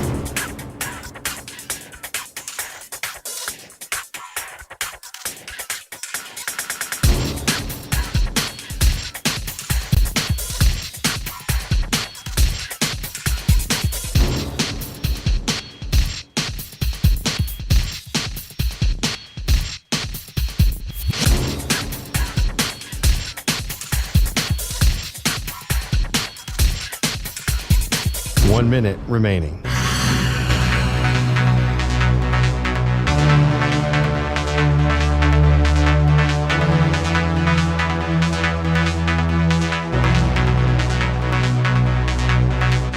Forty-five seconds remaining.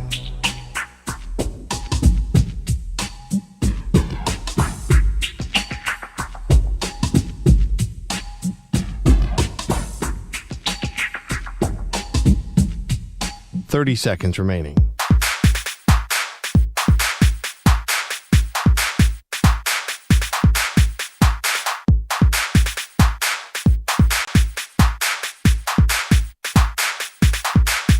Fifteen seconds.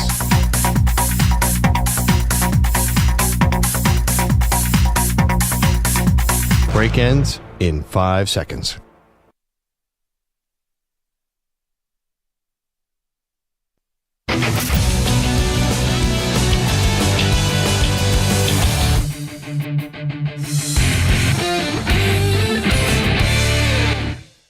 The football season might be over. What? Over? Did you say over? Nothing is over until we decide it is. But don't you worry. There are still rankings to be made.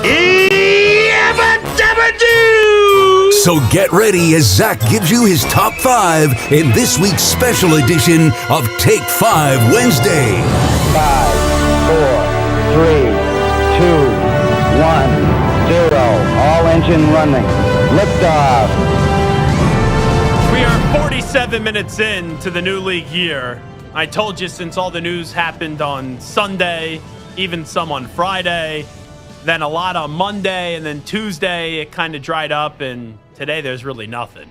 So here are the two biggest news items, I guess, and it shows you how slow of a news day it is when the new league year did start 47 minutes ago. Adam Schefter.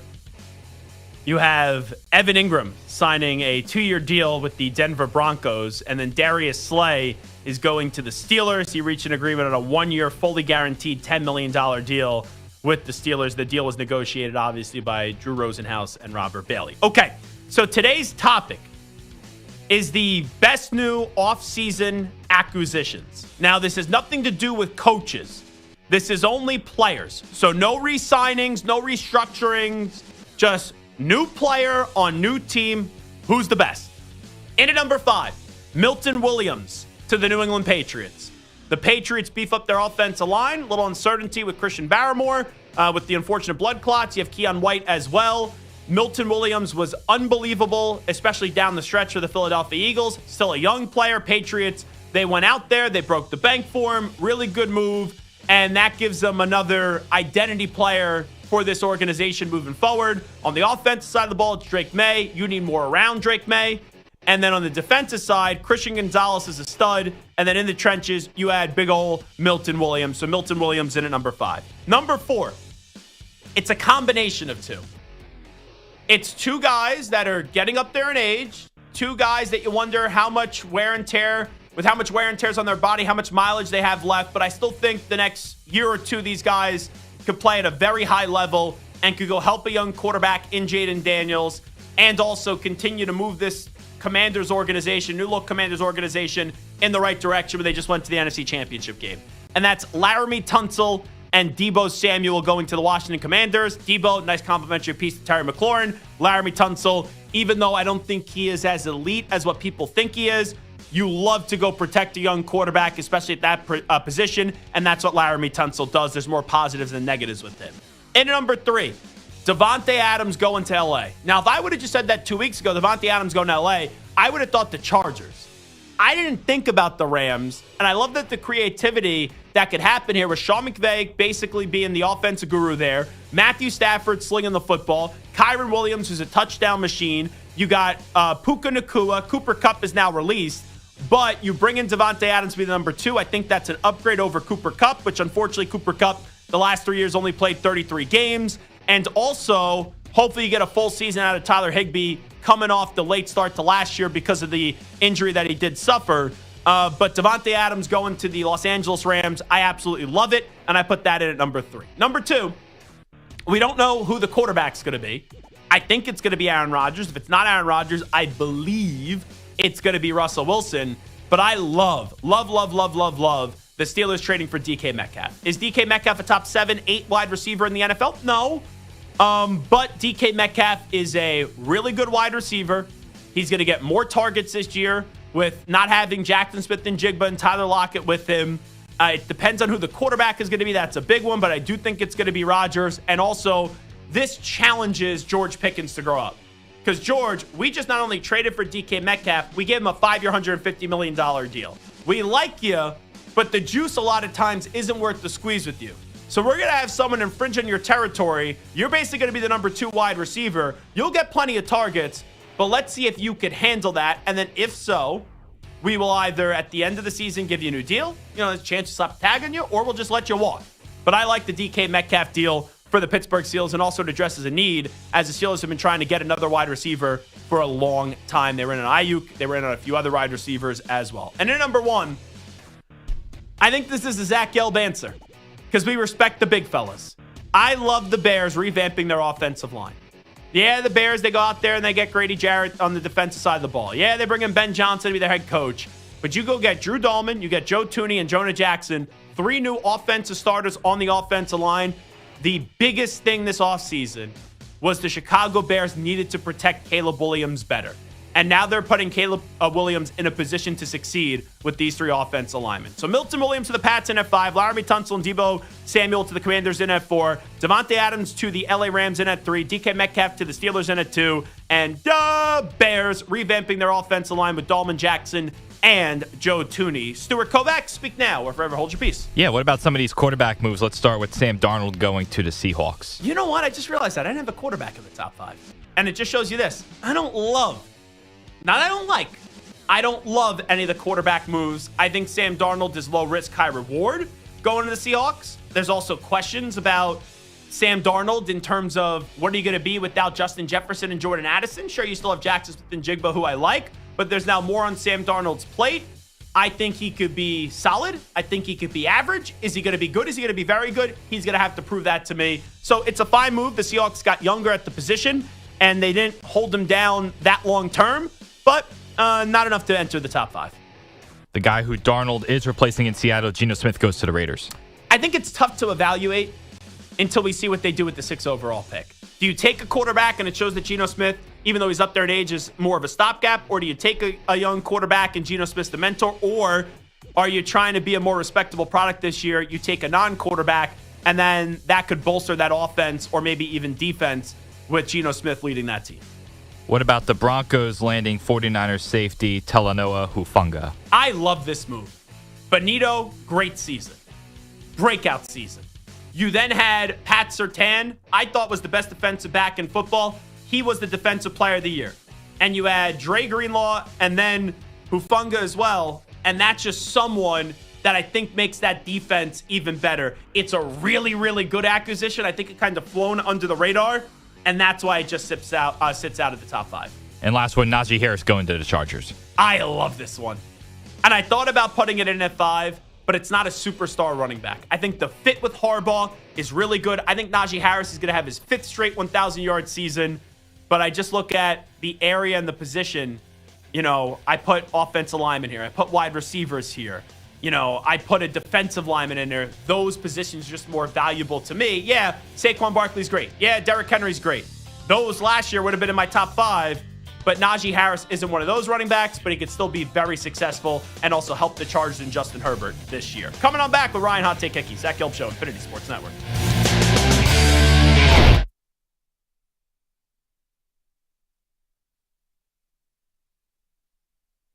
You're in a 5-minute break.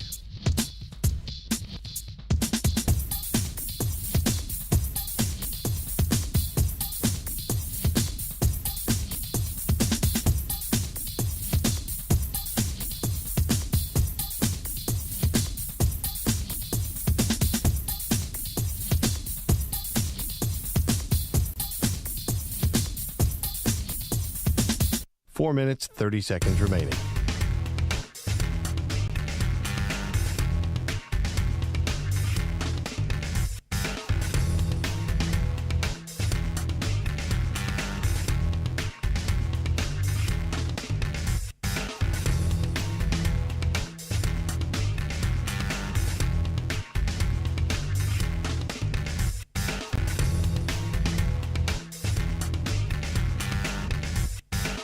Four minutes remaining.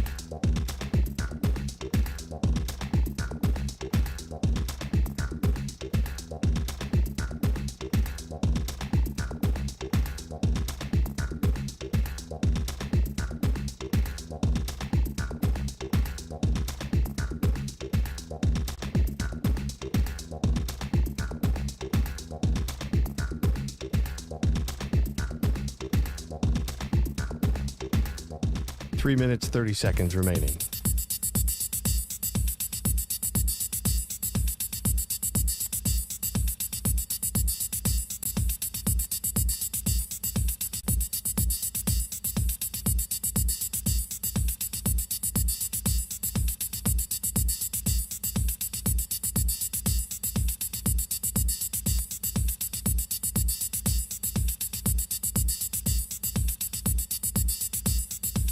Three minutes remaining.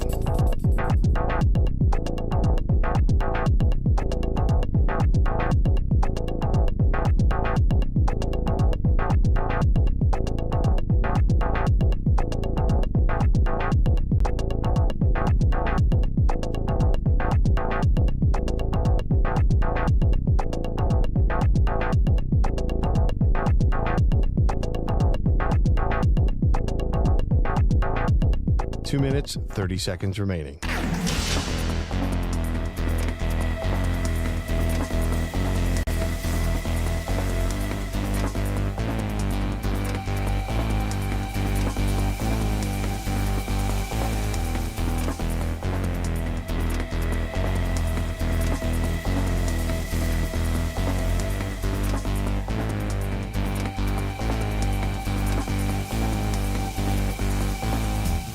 2 minutes remaining.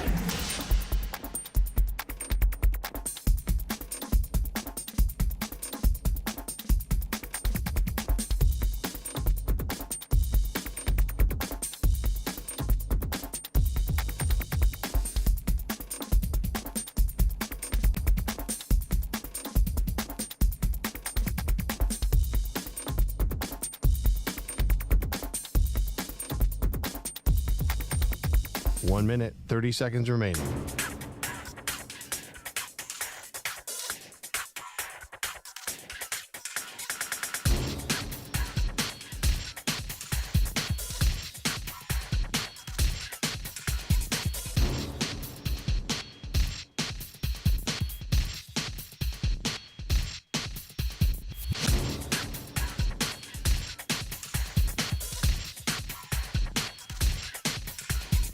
One minute remaining.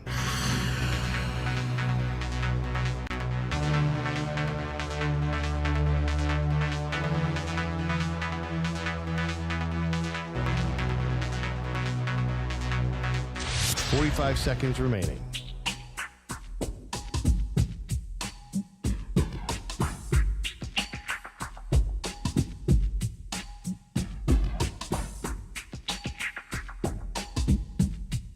Thirty seconds remaining.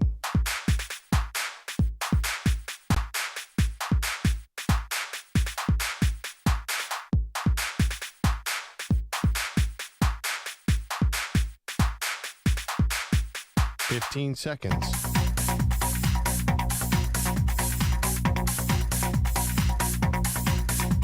Break ends in 5 seconds.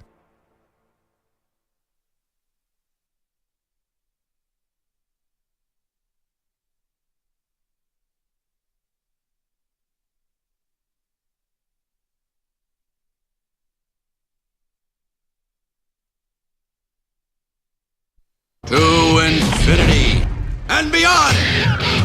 He's live. He's nationwide. This is the Zach Gelb Show.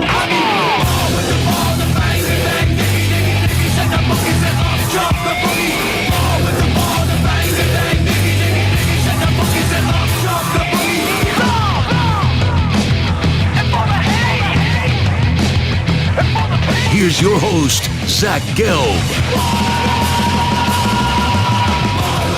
All right, here we go. Hour number 3 of our radio program. Now joining us in studio in his weekly Wednesday spot. You can listen to him Hick at Night, Sundays, 10 p.m. to 2 a.m. Eastern Time on many of these same Infinity Sports Network affiliates. And you can also catch him throughout the week in certain spots right after us from 6 to 10 p.m. Eastern Time as the producer of the JR Sport Brief Extravaganza. Here he is, Ryan Hot Take Hickey. How you doing, Hickster? Good today. We're hanging in. How you doing? All right. So you got this. You get the enhanced ID. You get the real ID. Which one did you end up going for? I got the real ID. No. So you're not doing a lot of any international traveling? Not anytime soon. And I have a passport, so yeah, that's true. So it should be okay. I just got the enhanced. They were like, oh, it's a little extra money, and I go, whatever. You know, eventually I'm sure they're going to be like, oh, no, you don't need the real ID anymore. Now you need the enhanced ID, and that's the way that they squeeze like $30 extra out of you.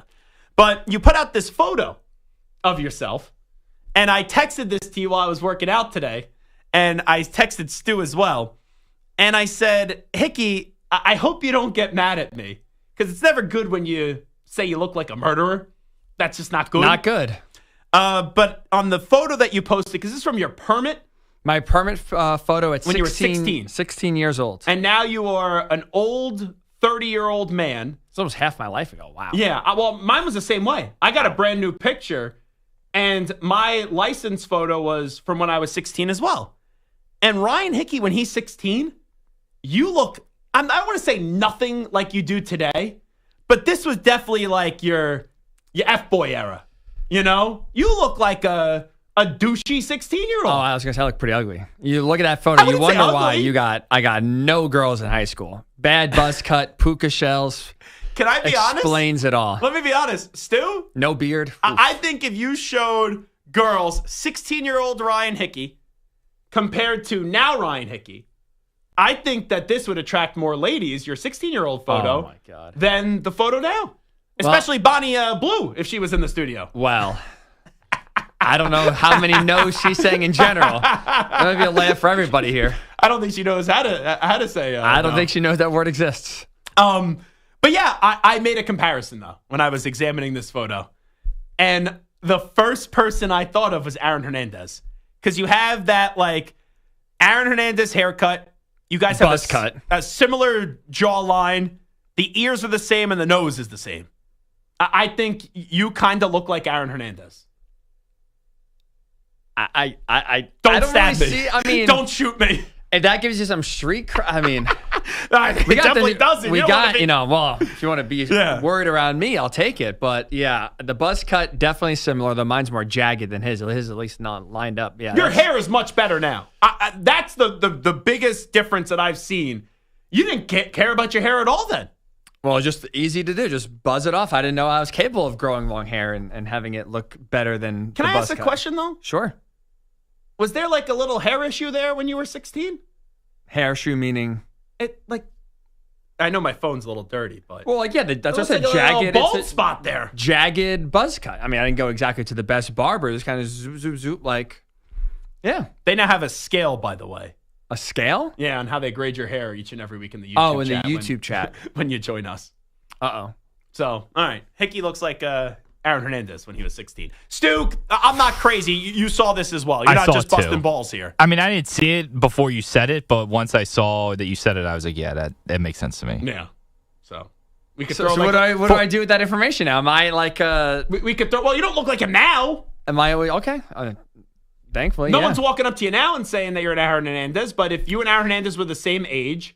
Well, I think we sort of are. Yeah, you sort probably of are. in the same range. If Aaron Hernandez did what he did when you were 16 and I put up your photo, I think some people would be like, okay, they could be relatives. Wow. They may have thrown that white shirt over you having you walk out of the house. It's a good thing I grew out a beard and grew out my hair, so we don't have to worry about that. And can we also be real? Sure. I don't think you do well in prison. Yeah. I don't think it's a compliment to say you would do well in prison. No, I'm just saying. I would not do well in prison. I don't think you would do well in prison. I absolutely would not, and I hope to never face that one day. That's why I'm living. Is that your biggest fear, going to prison? What's your biggest fear in life? Yeah, I guess outside of dying, yeah, probably. You fear dying? I do. I like life. I don't want to go anywhere. Obviously, I like life as well. I like life. I don't. I mean, yeah. I don't know what's on the other side. Well, that's something you can't really control. Right. And then here's the hot take of the day. When you're dead, you're dead. Right. But, you don't know what happens when you die. You're an afterlife guy, Hickey? I like to believe so, yeah. So do I. I like to believe there's an afterlife. But, we don't know for sure. So, that could be it. I mean, and then you want to get really trippy. You actually ever think about how long forever is? You really think about, how long forever is. It's pretty crazy. Mm-hmm. You think we'll be friends in heaven one day? I hope so. I don't see why not. Oh. What do you think's going to change between now? I set the joke up there. You should have said, I hope to see you up there one day. There's a chance I maybe don't go up there. It's a possibility. I see. It's going to be warm where you're going. Yeah, could be a possibility. Dress light. You got the short sleeve shirt on. You're dressing light already. Like you're preparing. Anyway, I wanted to just do something that was not Daniel Jones related for you. Thank you. Because I wanted, even though I compared you to a murderer. I'll take that over having to talk about my future quarterback. I wanted, because you walked in the studio, I go, a lot of Daniel Jones talk, and you go, I forgot about that. So we got in a big fight when we worked together. And you were praising Anthony Richardson, who I knew that you didn't like as a quarterback leading up to the draft. Then you found out the Colts are probably going to get him, and you started talking yourself into Anthony Richardson. And you said, just like you did with Trey Lance, he's got the highest ceiling. And those words, highest ceiling, just drive me crazy when you haven't seen enough from a certain quarterback that could suggest they could reach that potential in them. So you're out on Anthony Richardson, and now since Daniel Jones is there from our little quick encounter yesterday, you think he's going to start at least 10 games this year. I'm not out on Richardson. I'm rooting for him to succeed. But right now, the body of work he's displayed and the fact that the Colts feel like they need to bring in someone established to push him, everything right now says this is not going to work out. I'm rooting for him. I want him to win the starting job. I think he will be the week one starter, and I hope that's the case. Every game he plays, I'm going to root for him. His inconsistency, inability to stay healthy, I can't sit here and I would be lying to you if I said, I think he's going to win the job and play all 17 games and play well. I can't say that right now. I hope it's the case. Do you think you can name every Colts starting quarterback since Peyton Manning retired? Or since Andrew Luck left the organization? 2019 was Jacoby Brissett, and if there's like one or two in there, my apologies. But I can at least name the starters. It was Jacoby Brissett, Phillip Rivers, Carson Wentz, Matt Ryan. 2023 was Anthony Richardson, Oh my God, I Gardner forgot Minshew. about Matt Ryan. Yeah, Yep. he was there. But Matt Ryan also got benched, so you had Nick Foles start a game. You had Sam Ehlinger start a few games 3 as games. well. All right, ready? Hold on. So 2019, you said Jacoby Brissett, did he start all 16? he started 15. Oh, Scott Tolzien. Nope. 2019. Scott Tolzien would have been the answer in 2017. That's what it is. I don't know the other one then in 2019. A guy that used to play for my team. 2 guys that used to play for my team because Jacoby Brissett was one. Brian Hoyer. Yes, he got COVID. very good. No, not COVID. He got hurt against the Dolphins, and they lost that game. So he started 1 game. That's 2020, right. you got Hoyer the Destroyer. You got Phillip Rivers. 2021, you got Carson Wentz. Yes. You said for 2022, the 3 quarterbacks that you gave were Matt Ryan, Sam Ehlinger, 2022. You already said his name, so I'll give it to you. Nick Foles. Okay, you're right. That's the Giants 2022. Yes. Well, you said Nick Foles, right? Yeah. No, I didn't. 2023. Gardner Minshew, Anthony Richardson. Good. And last year? Anthony Richardson. Oh, come on. Who they benched Joe before Flacco. and went to? Joe Okay. Flacco. Very good. A lot of quarterbacks A there. lot of people to name. We're starting to be like the Browns jersey now. Yeah, well, you had such a good run for a while. Yeah. Because you had Peyton Manning, even though he only won 1 Super Bowl. You had Andrew Luck, and it was unfortunate with injuries, but there was still belief that he was a great quarterback. And then once Luck said, yeah, I'm out of here, boom, 2019, it's been just a rotating door. And I would say the best quarterback out of all those that were there, I have my answer. What's yours, though? Phillip Rivers, by far. Yeah, and that was the guy that I think you didn't want. I did not want him. Thought he was old. Thought he was washed up. See what happens there? You don't want the guy. The guy ends up being good. If you want the guys that you want, like Carson Wentz, ends up being bad. Not good. Do you think you could name the quarterbacks after 2014 that started games for Andrew Luck before Andrew Luck returned in 2018 and started all 16 games? Matt Hasselbeck, I know for sure, is in there. Scott Tolzien is in there. Yep.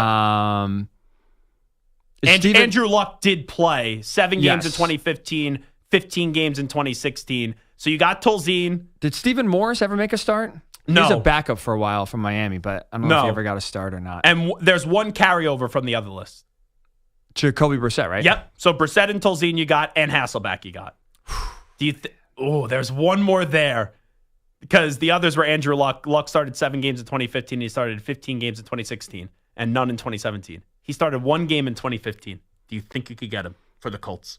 What college did he go to? Would that give it away? 2015. This guy has been out of college for a long time, so off the top of my head, I do not remember, but let me just look it up. 2015. This guy went to star. Kansas State. He's played for 1, 2, 3, 4, 5. Ooh, I thought he'd be on more teams than this.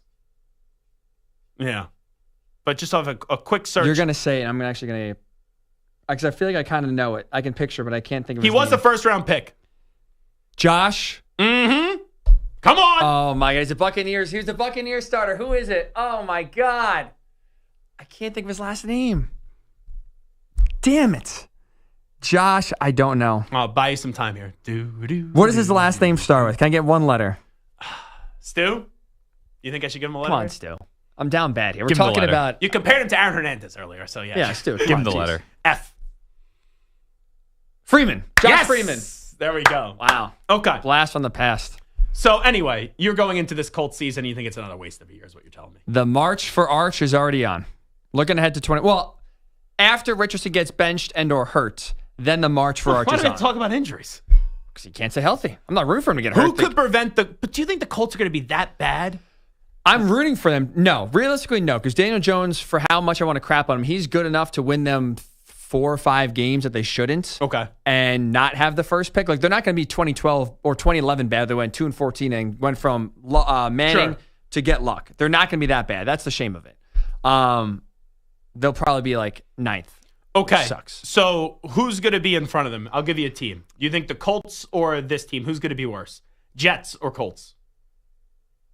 Ooh, that's a good question. And I'm talking about teams that could use quarterbacks. Like, I'm not going to give you the Patriots because they got Drake May. You know, like, I think that the Colts could be better than the Patriots. I think without looking at the schedule, I think the Colts could be slightly better, but I think they're both in that 7, 8, 9 win range. Okay, so the Jets are one. Comparable. Cleveland. Worse, way worse. And we'll see if they take a quarterback this year. Tennessee, we'll see if they take quarterback this year.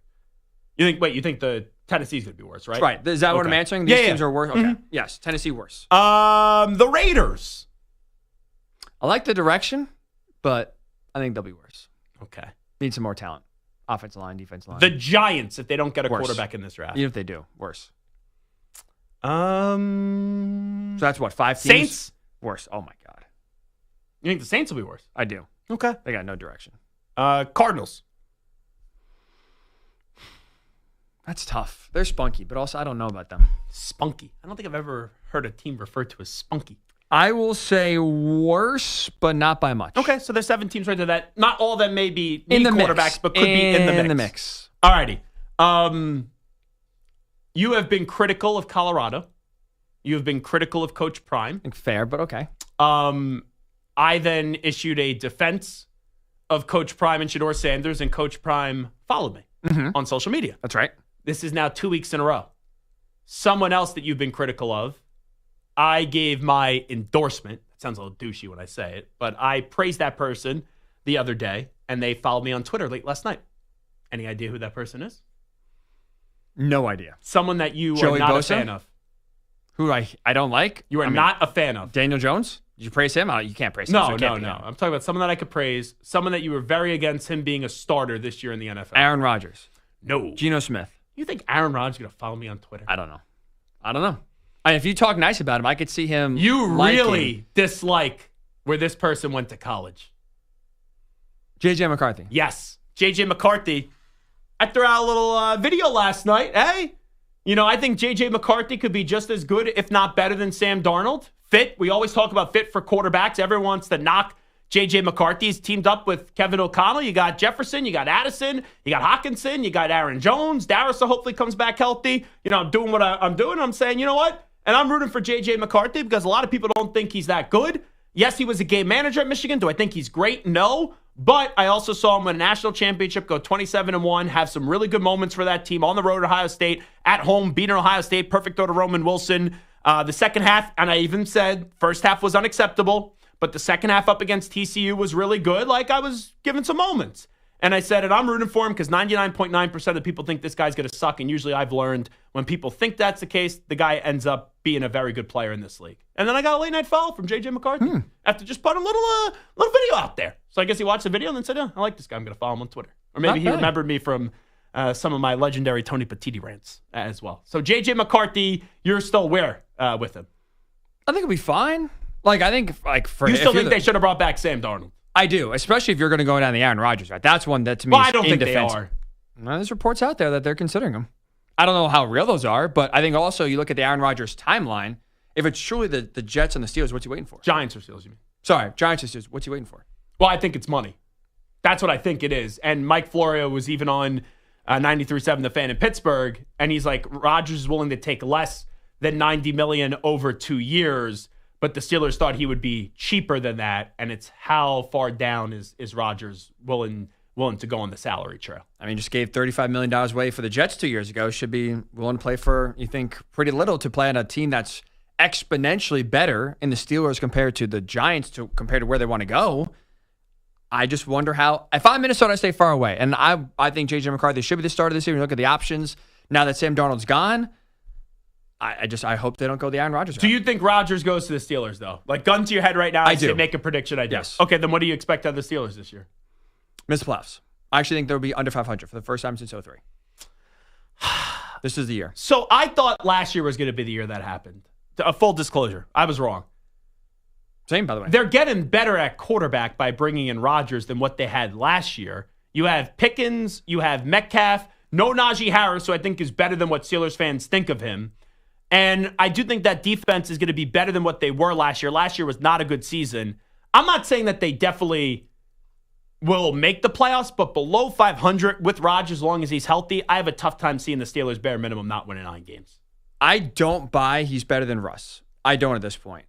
The run game, like you said, it's inefficient. And so if you can't run the ball well in terms of yards per carry, you're basically then asking Aaron Rodgers with no run game and a defense that you may think, I don't think they're going to be much better next year. I really don't. They're another year older. It's very expensive. They don't have much room in terms of adding improvements. If that defense that got shredded towards the end of the season is the same one we see in 2025, So defense is shakier than it's been. No run game. Now you're going to ask a 42-year-old Aaron Rodgers to come in here, even with DK Metcalf, and win you 10 games. I don't see it. I don't think he's that good anymore to do it. Who will have a better season this year? Sam Darnold or Geno Smith? Ooh, interesting. I think in terms of just raw numbers, I think probably Geno Smith. I don't love the fit for Sam Darnold in Seattle. Why? I think Sam Darnold needs help. He's a player who's very talented, but he needs good coaching around him like he had in Minnesota. He needs good players. You got a good wide receiver and a good running back? You go to Seattle, but part of it is what is Seattle doing? What are they trying to accomplish? I think they're retooling. And if you're retooling, I don't think then if that's the case, Sam Darnold's the right guy for you. Well, I don't think that they lock themselves into Sam Darnold long term. It's only $55 million. And for quarterback contracts, right, that's relatively small, but I think you could have gotten better options or similar options for cheaper if you're retooling to buy yourself a year or two, then basically trading away Geno, trading away DK Metcalf, then going out and get the most expensive and best quarterback on the free agent market to come to your town as you're kind of 1 foot rebuilding, 1 foot kind of going for it. I don't think it's the best situation for Sam Darnold. All right, let's take this a step further. Take Geno out of the conversation. Out. Rank these 3 quarterbacks on who you think will perform best this upcoming year. Sam Darnold in Minnesota, Justin Fields with the Jets, Sam Darnold in Seattle. Sorry, you said Sam Darnold in Minnesota and in Seattle. Sorry, did you mean J.J. McCarthy? Did I say that? Yes. Oh, sorry. J.J. McCarthy in Minnesota, Sam Darnold in Seattle, and Justin Fields with the Jets. In terms of raw numbers, I think Sam Darnold will pull up some good enough stats out of those 3. I'll go Sam Darnold, Justin Fields, J.J. McCarthy. How do you put McCarthy third? Number 1, I don't know if he's going to start the year. I think there's concern about that since the Vikings are in at least looking for a veteran quarterback. And I'm just interested. I think missing all last year will have an impact. I'm not saying right. Like I think he's going to be like that. I go McCarthy 1. I go McCarthy 1, Darnold 2, Fields 3. What you said is right in the sense of he has everything there to succeed. And we talked about it last year. I thought this is the perfect landing spot for him for what he has and what Kevin O'Connell needs. I just don't know if he'll hit the ground running as quick as maybe everyone thinks he will. That's all. I'm going to throw you a curveball here. Let's do it. Right now, we're going to get a little early look at Hickey's college football confidence. Okay. The national championship in college football will be who? Penn State, non-homer pick. Who will they be playing? I'm going to go Oregon. A lot of people want to say Texas and Arch. Oregon's deep. They have a lot of talent returning. They have a lot of talent waiting in the wings. I think the 2 best teams reside in the Big Ten, Penn State, Oregon. Can I be a jackass here for a second? Go for it. So you said the March for Arch. The March for Arch. Now, Arch Manning, if he wants, could go back to college for another year after this Absolutely. season.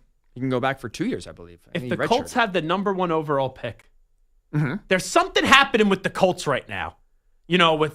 With former players there. Like McAfee's been very critical of the organization. Colts, but he wants them to win. It's coming from a perspective of frustration, not like I hate the team. But the Colts are a dumpster fire. Jim Irsay has been a dumpster fire of an owner. Jim Irsay's been an embarrassment. Yeah. And I feel bad talking negatively about him because, like, you saw the condition that he was in on that last game of the season. I do have a heart and I have some empathy for Jim Irsay. Maybe I will go to heaven when it's all said and done after that moment. That was a good moment. If you're listening, big fella. You have more empathy than I do. If you're listening, big fella, just make sure you send me up there. All right? Elevator going up.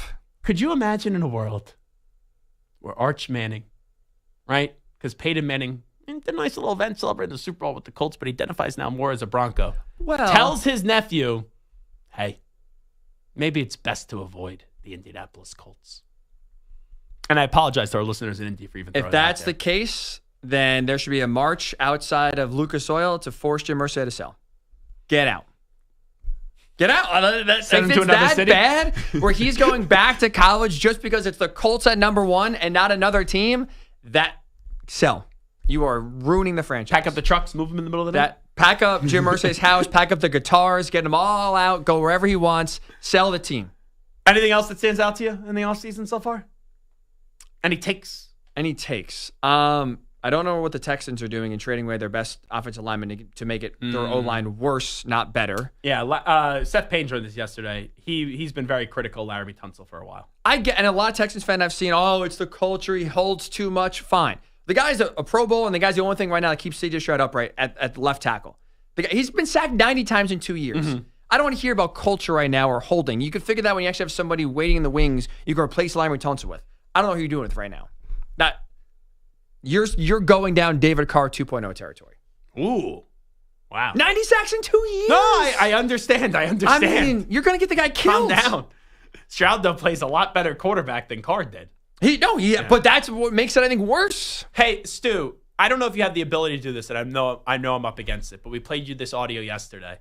Could you quickly find the Hickey take that we played when they drafted Anthony Richardson? Because I'm one of those guys that if I'm going to say something on my show, and then you're sitting right next to me, I don't think that's right if I don't play it in front of you just to have you revisit something. You know, I always feel like if you're going to say something, and then you should then say it to someone's face. That's fine with me. So I don't know how long it's going to take Stu to find it because I'm asking him to go down into the archives. So do we have it? We got it? All right, go. We're here live at the draft. Instant reaction, Anthony Richardson is a Colt. It's a great day. You want to know why? The Colts just got the quarterback with the highest ceiling in the draft. Let's go. Only one guy's going to be a top 5 quarterback outside of Bryce Young in this draft. It's going to be Anthony Richardson. They trusted Shane Steichen. I love the gamble. Let's hope he pans out. 20% chance. But if he pans out, the Colts are Super Bowl contenders for the next 15 years. Lock it up. Let's go. See, you know what I admire about the take? It's actually more measured than I thought, to be honest. Well, you totally just glossed over C.J. Stroud. So C.J. Stroud would have never been a great quarterback. I thought it was going to be a bust, or a good quarterback if you didn't start saying what you said. And you're giving all this praise. It'd be like if I'm giving you this formula. And then you think you know the answer. But you were giving me such a positive formula. And they're like, only 20% chance that anything I'm saying comes It's realistic. True. And so far, it looks pretty accurate. Unfortunately, it looks pretty accurate. That 80% looking pretty good right now. All righty, we'll take a timeout. We'll come on back with the news brief. There's Ryan Hot Take Hickey. This is the Zach Gelb Show on the Infinity Sports Network. You're in a 5-minute break.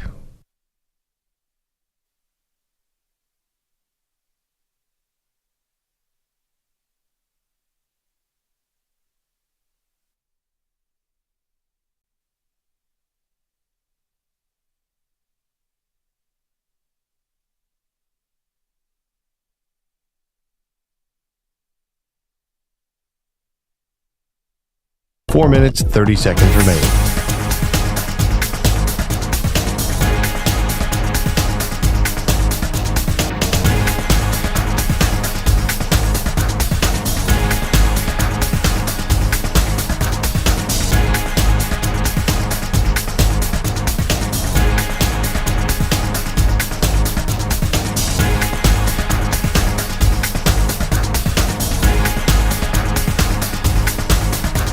Four minutes remaining.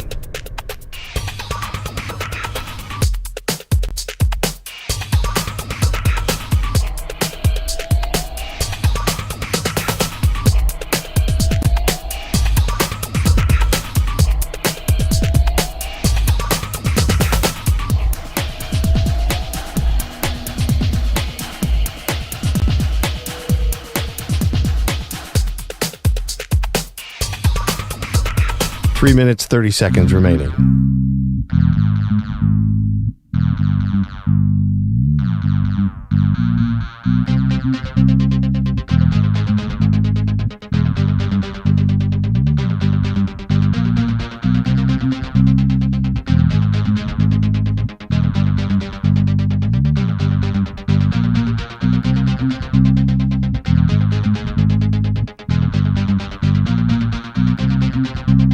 Three minutes remaining.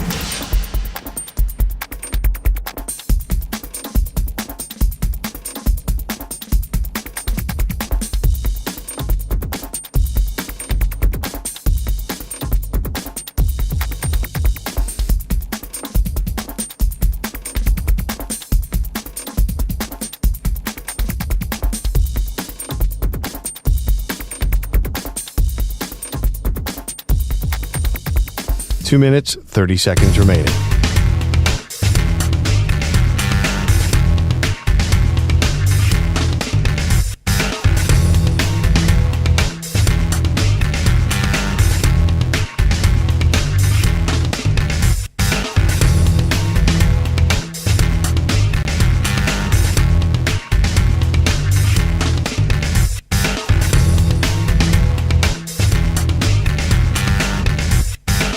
2 minutes remaining.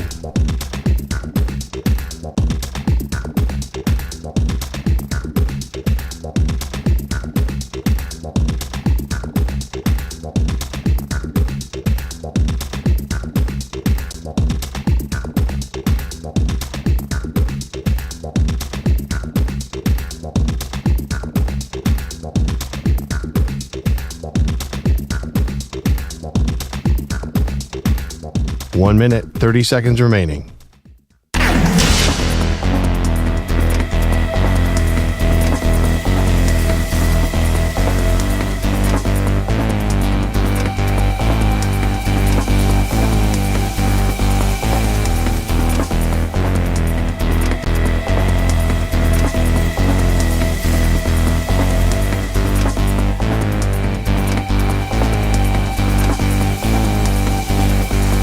One minute remaining.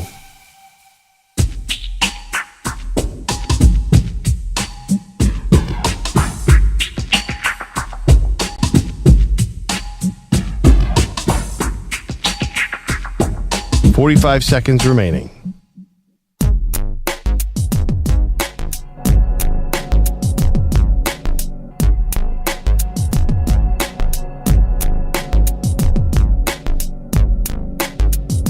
.30 seconds remaining.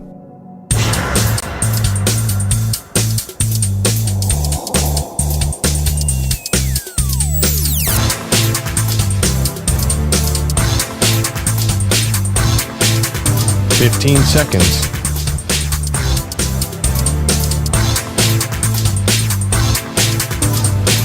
Break ends in 5 seconds.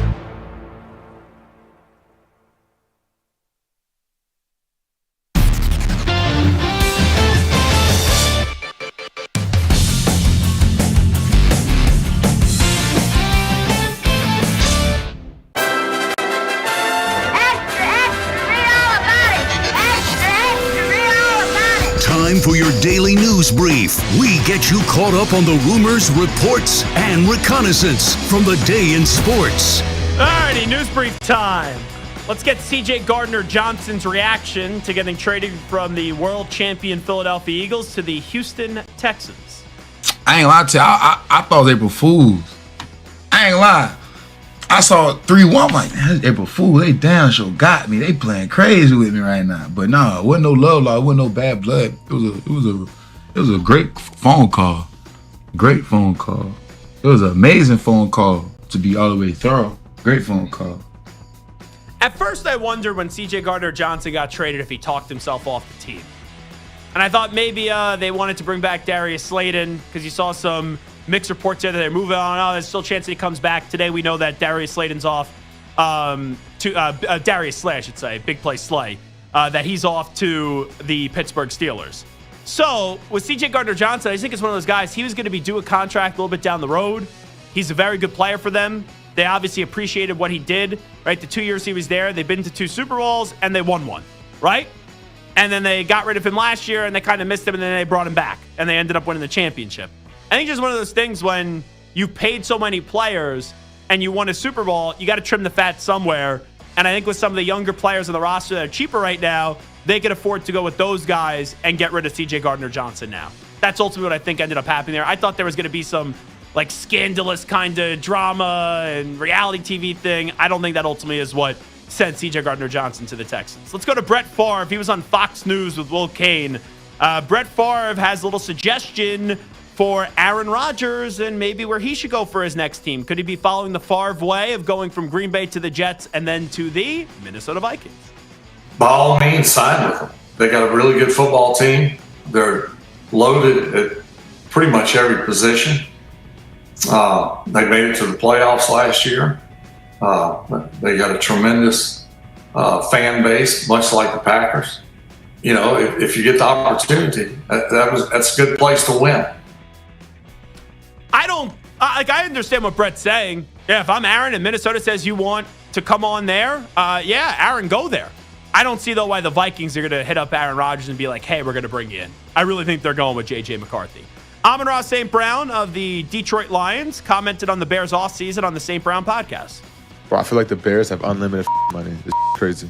Every time they're just signing new for like $40, $50 Boom, million. boom, boom. Jonah Jackson, bang. Drew Dahlman, bang. Deo, I don't Go know ahead. how to pronounce Go ahead. the last name. No, go give it a I'll try. Deo Adeyingbo. A crazy amount of money. Grady Jarrett, bang. Like, they're just breaking everybody off. They're trying to get Bro, an O-line for Caleb. They have got unlimited wideouts. money. What the is this? Got me hot. Ben's just making moves left and right. I'm like, You're seeing it happen like bang, Bears, like A little jealousy there from Amon-Ra St. Brown, which, like, I get it. The Bears have had a good offseason. You play for the Lions, though. But I understand, right? Your former OC is now the coach of the Bears, and they're in your division, so you're going to pay attention to them. Here is Matthew Stafford. He was on the New Heights podcast, and this is Matthew Stafford on his new deal with the LA Rams. We kind of worked something out last year, at the 11th hour to kind of figure it out right before training camp with the understanding that, okay, we're going to come back and readdress this if I want to play again the next year. Obviously, there was some trade rumors and some things like that. A little bit tough on your family just because you don't really know what's going to be next. I think in the end, I know that they wanted me back. I wanted to be back. We just had to kind of figure that out and get to that point. We did. Sure as hell happy that, I'm going to be here for at least another year and hopefully some after that. So if he's going to continue to play after this year, I don't think this yearly Matthew Stafford conversation is going to change anytime soon. The question then just becomes, when did the Rams pull the plug, or when does Matthew Stafford say, okay, there's a good enough destination that I could go to that's better than the Rams? This year there wasn't one out there that I thought there was a team interested in Stafford, where Stafford would say, okay, I'm good with leaving the Rams for that team. Here is Matthew Stafford. He shared a wild story about Aaron Donald and a Make-A-Wish kid. This is just awesome. This is on the New Heights podcast. He's a maniac in the weight room, right? I'll never forget, we had like a Make-A-Wish kid had been like, my dream is to go like be with Aaron Donald for a day kind of thing. And thankfully this kid at that point had kind of beaten the odds and had beaten the cancer that he had, I believe, and like was really on the mend. And it was really cool. Like he came in and you're like, oh man, this guy's like doing good, right? High school kid, bigger kid, loved to play football. And AD was like, cool, come work out with me, right? I'm walking by, I'm like, yo, what's about to go down? Yeah, right? I'm over there doing like banded something, and like 30 minutes in and AD's just ripping curls out. Next thing you know, this kid is puking in the trash can in the hallway. And I'm like, AD, can you please like have a little couth, a little understanding? Like, the kid got what he wanted. You want to be AD, you got to work like AD. It was been on chemo for months, AD. I'm like, God, can we just relax on the bicep curls for a little bit? It's like, how many do we do till we throw up? You know what I mean? It was just like unbelievable. I've never heard a story like that. Because, like, when you hear there's a Make-A-Wish kid, right, visiting and just wants to meet Aaron Donald, thankfully, right, according to this story, he already beat the cancer, so it's more jovial. But sometimes, right, you don't know how much longer the kid unfortunately has to live, and it's like maybe like one of the last like happy moments that he can remember. But Aaron Donald's like, oh, you want to be like me? Like, let's work out together. And the kid starts throwing up. Like, that seems like a Curb Your Enthusiasm skit. That's one of the wildest things I've ever heard. Here is Urban Meyer. He's in favor of playoff expansion. He wouldn't mind seeing this go from 12 to 14 teams. This is on The Herd on FS1. It's a 4-4-2-2-1-1 format. Yep. Of all the ones I've heard, it makes sense. It's a 14 playoff. Now, there's going to be a big caveat in that, and that's going to be the Big 12 and ACC are going to be pissed on this thing. So our Big 10 SEC has 4 qualifiers. But here's the best thing. It takes it out of selection and more into access. So I like the idea. You play into it. Number one is it does not penalize you. If I'm a coach in the current model, I am not playing a tough team in the early part of this. I'm not doing that. That's going to hurt my team. You get judged on the playoff, and that's it. If you go on, the conferences handle the access, the Big 10 gets 4, you're darn right I'm going to play Texas because I want to challenge my team, and it will not penalize me. If I still win the Big 10, I'm the number 1 seed. I know that I'm going to lose this fight. I don't want to see them expand the playoff anymore. 4 to 12 was too much. I don't think we need to go from 12 to 14, but we know the money's going to follow that. Here is Dabo Sweeney. He was on with Andy and Ari, and he was asked about why they don't pay as much attention to the transfer portal as other schools do.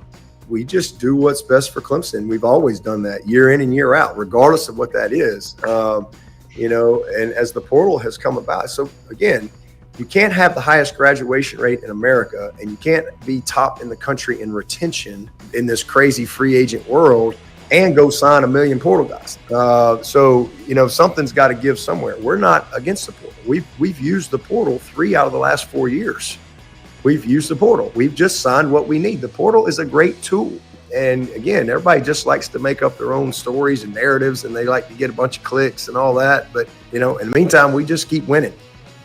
I still won the ACC championship, right? But the standard at Clemson, to credit to Dabo, what he built is to go win a national championship. And I don't think they're anywhere close to winning a national championship. And I like how he's, we used it 3 of the last 4 years. Like, you barely used it. I think 2 out of those 3 years, you signed 1 player each in each year. And then this year, I think you signed 3 or 4.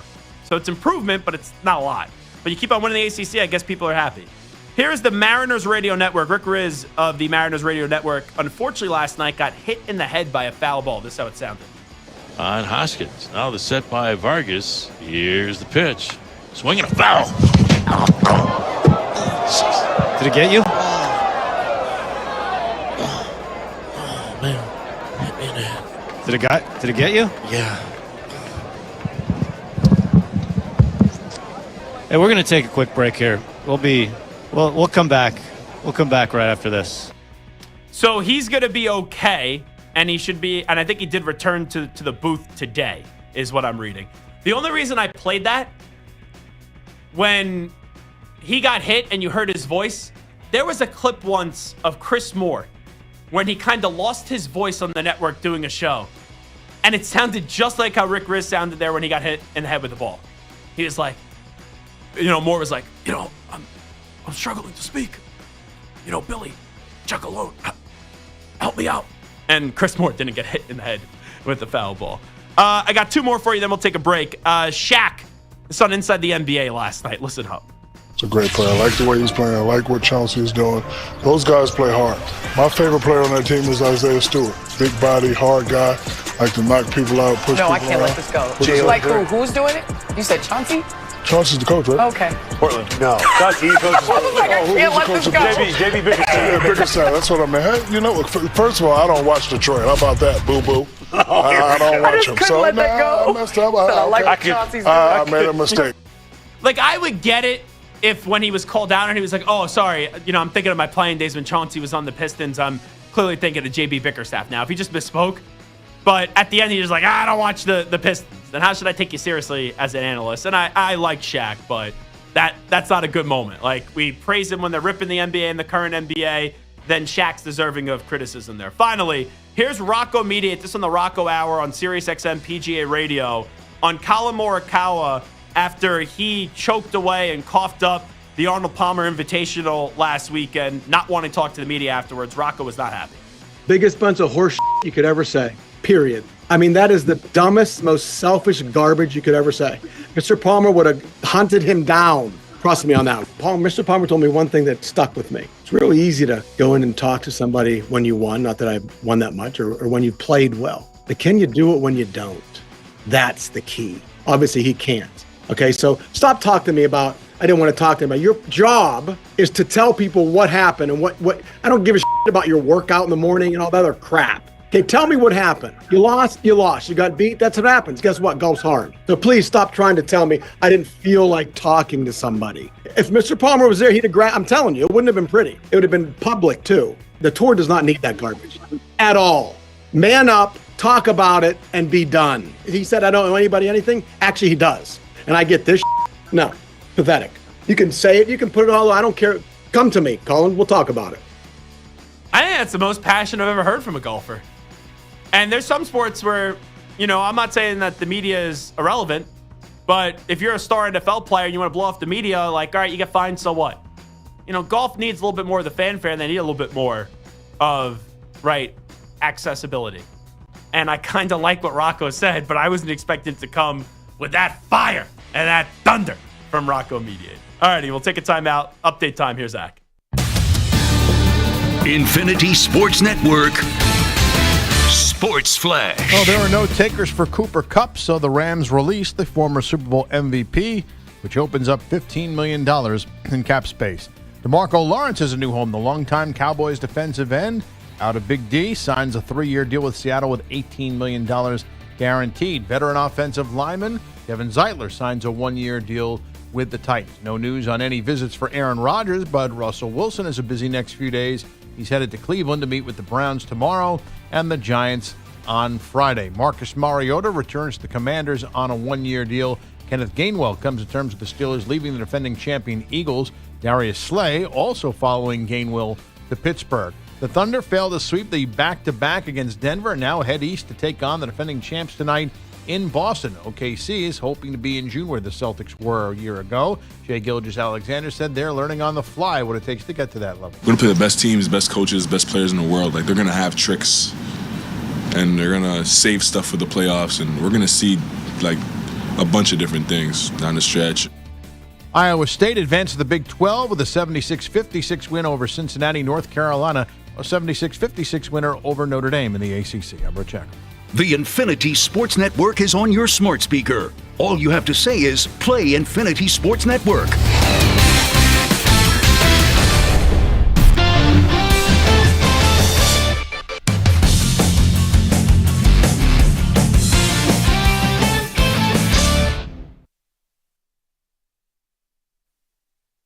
You're in a 5-minute break.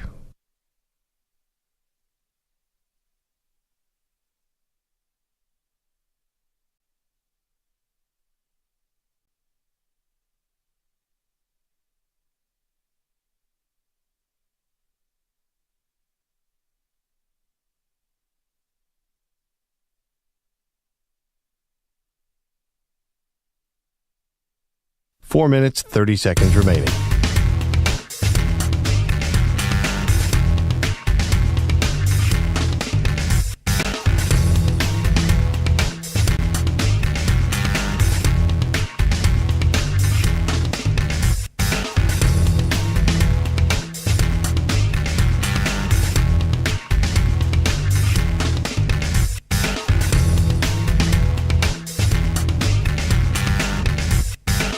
Four minutes remaining.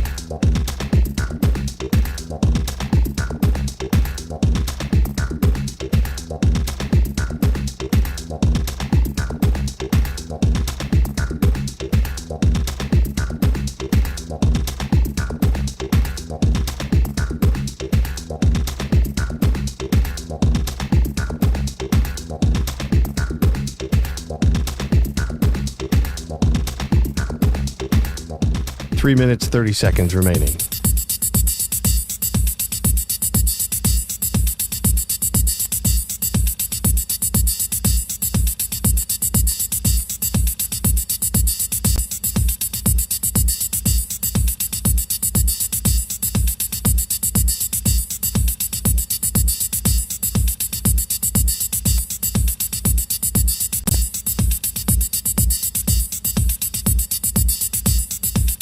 Three minutes remaining.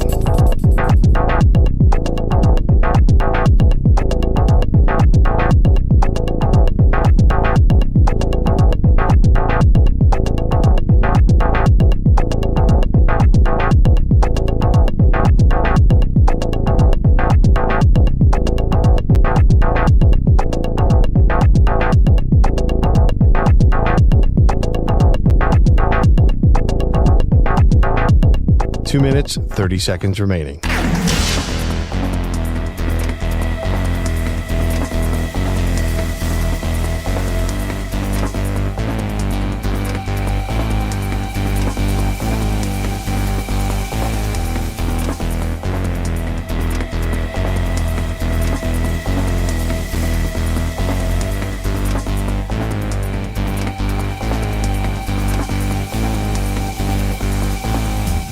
Two minutes remaining.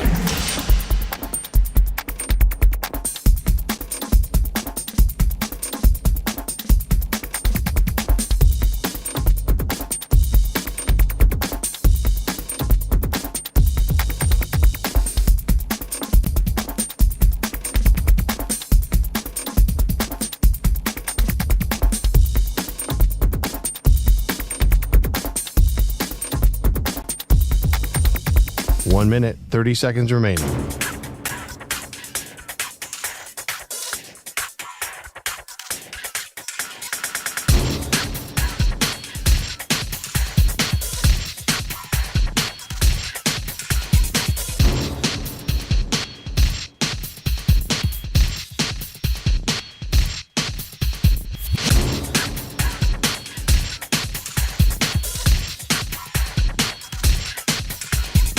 1 minute remaining.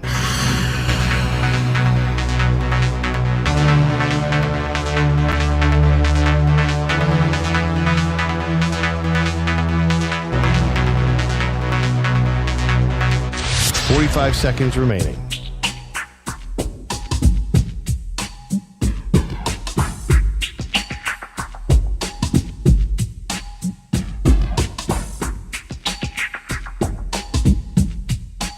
Seconds remaining.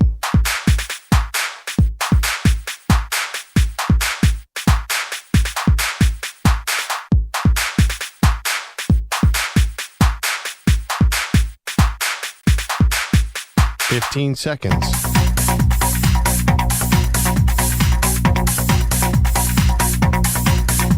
Break ends in 5 seconds.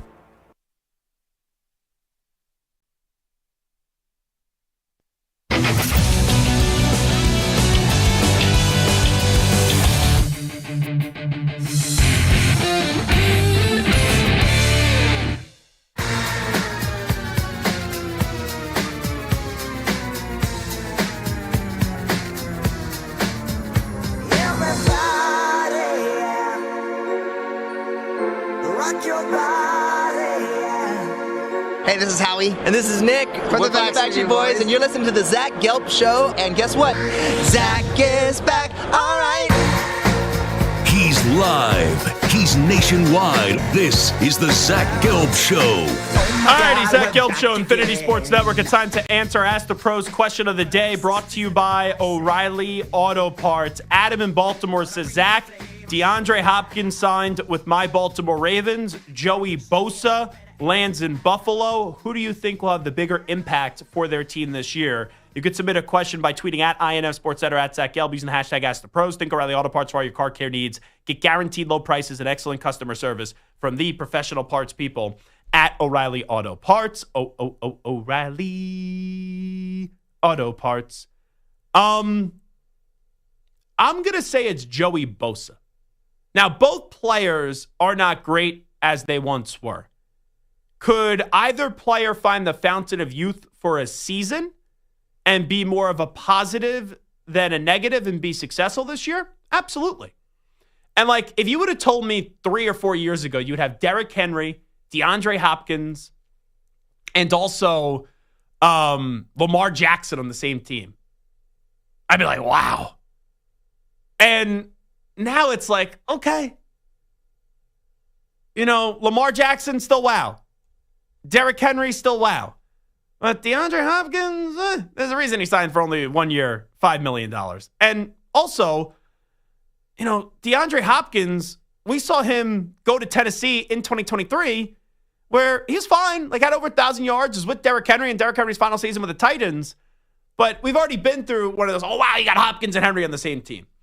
DeAndre Hopkins is now an added luxury for the Ravens. Like, the Ravens have gone into this saying, we don't need to go get a superstar wide receiver. We're good with Zay Flowers. We're good with Rashad Bateman. You know, Mark Andrews, you got to catch a football at the end, but he's solid when he's healthy. Isaiah Likely's good in his role. And we're good with the multitude of running backs because our offense is Lamar. And that's how we operate.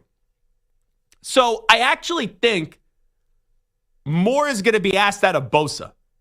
And Bosa's more important. Because if DeAndre Hopkins doesn't pan out and doesn't find the fountain of youth in Baltimore, well, okay. The Ravens missed out on a number 2 wide receiver. I don't think their offense is as reliant on DeAndre Hopkins and his success.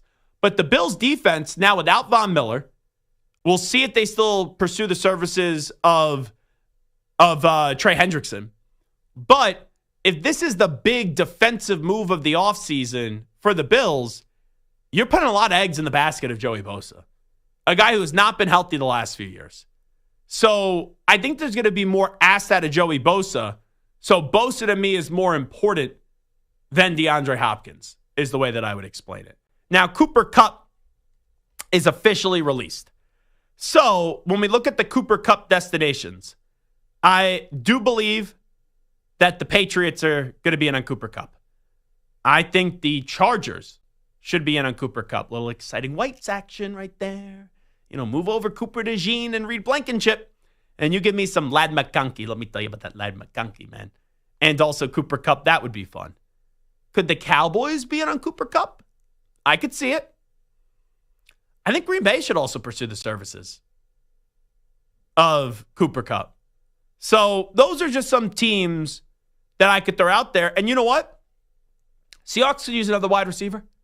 After saying goodbye to Tyler Lockett, after saying goodbye to DK Metcalf, they could use another wide receiver. And he'd be the number 2 to complement Jackson Smith and Jigba. So Cooper Kupp, when he's healthy, is still a really damn good wide receiver. Problem is he's only played in 33 games in the last 3 years. So those are some potential destinations for Cooper Kupp. And it's what is Cooper going to make a priority? Is it winning, or is it just, hey, I already won a Super Bowl. I won a Super Bowl MVP. Let me just get the most money possible in the last, even though it'll probably only be a year deal for Cooper Kupp, maybe 2 max. But let me just get the most amount of money possible because, you know what, I've only played in 33 games the last 3 years. I don't know how many more opportunities I'm going to get where my name is still a hot commodity. So that's where I'm at on Cooper Kupp. All righty, that's the Zach Gelb Show on the Infinity Sports Network. Big thanks to Ryan Hot Take Hickey for joining us in studio. Big thanks to Rich Gannon for joining the show. Big thanks to Stu. Big thanks to Samter and Ack, and each and every one of you for listening and watching, however you may consume us right here on the Infinity Sports Network. We will be back tomorrow on a Thursday. We're going to get the announcement from Rodgers tomorrow? I'm going to say no. I don't even know if we're going to get it by the end of the week. We got 2 more shows this week. I think we're in for a wait. Waiting on Aaron Rodgers to change. Come on! Alrighty, we out. Bye-bye. Peace.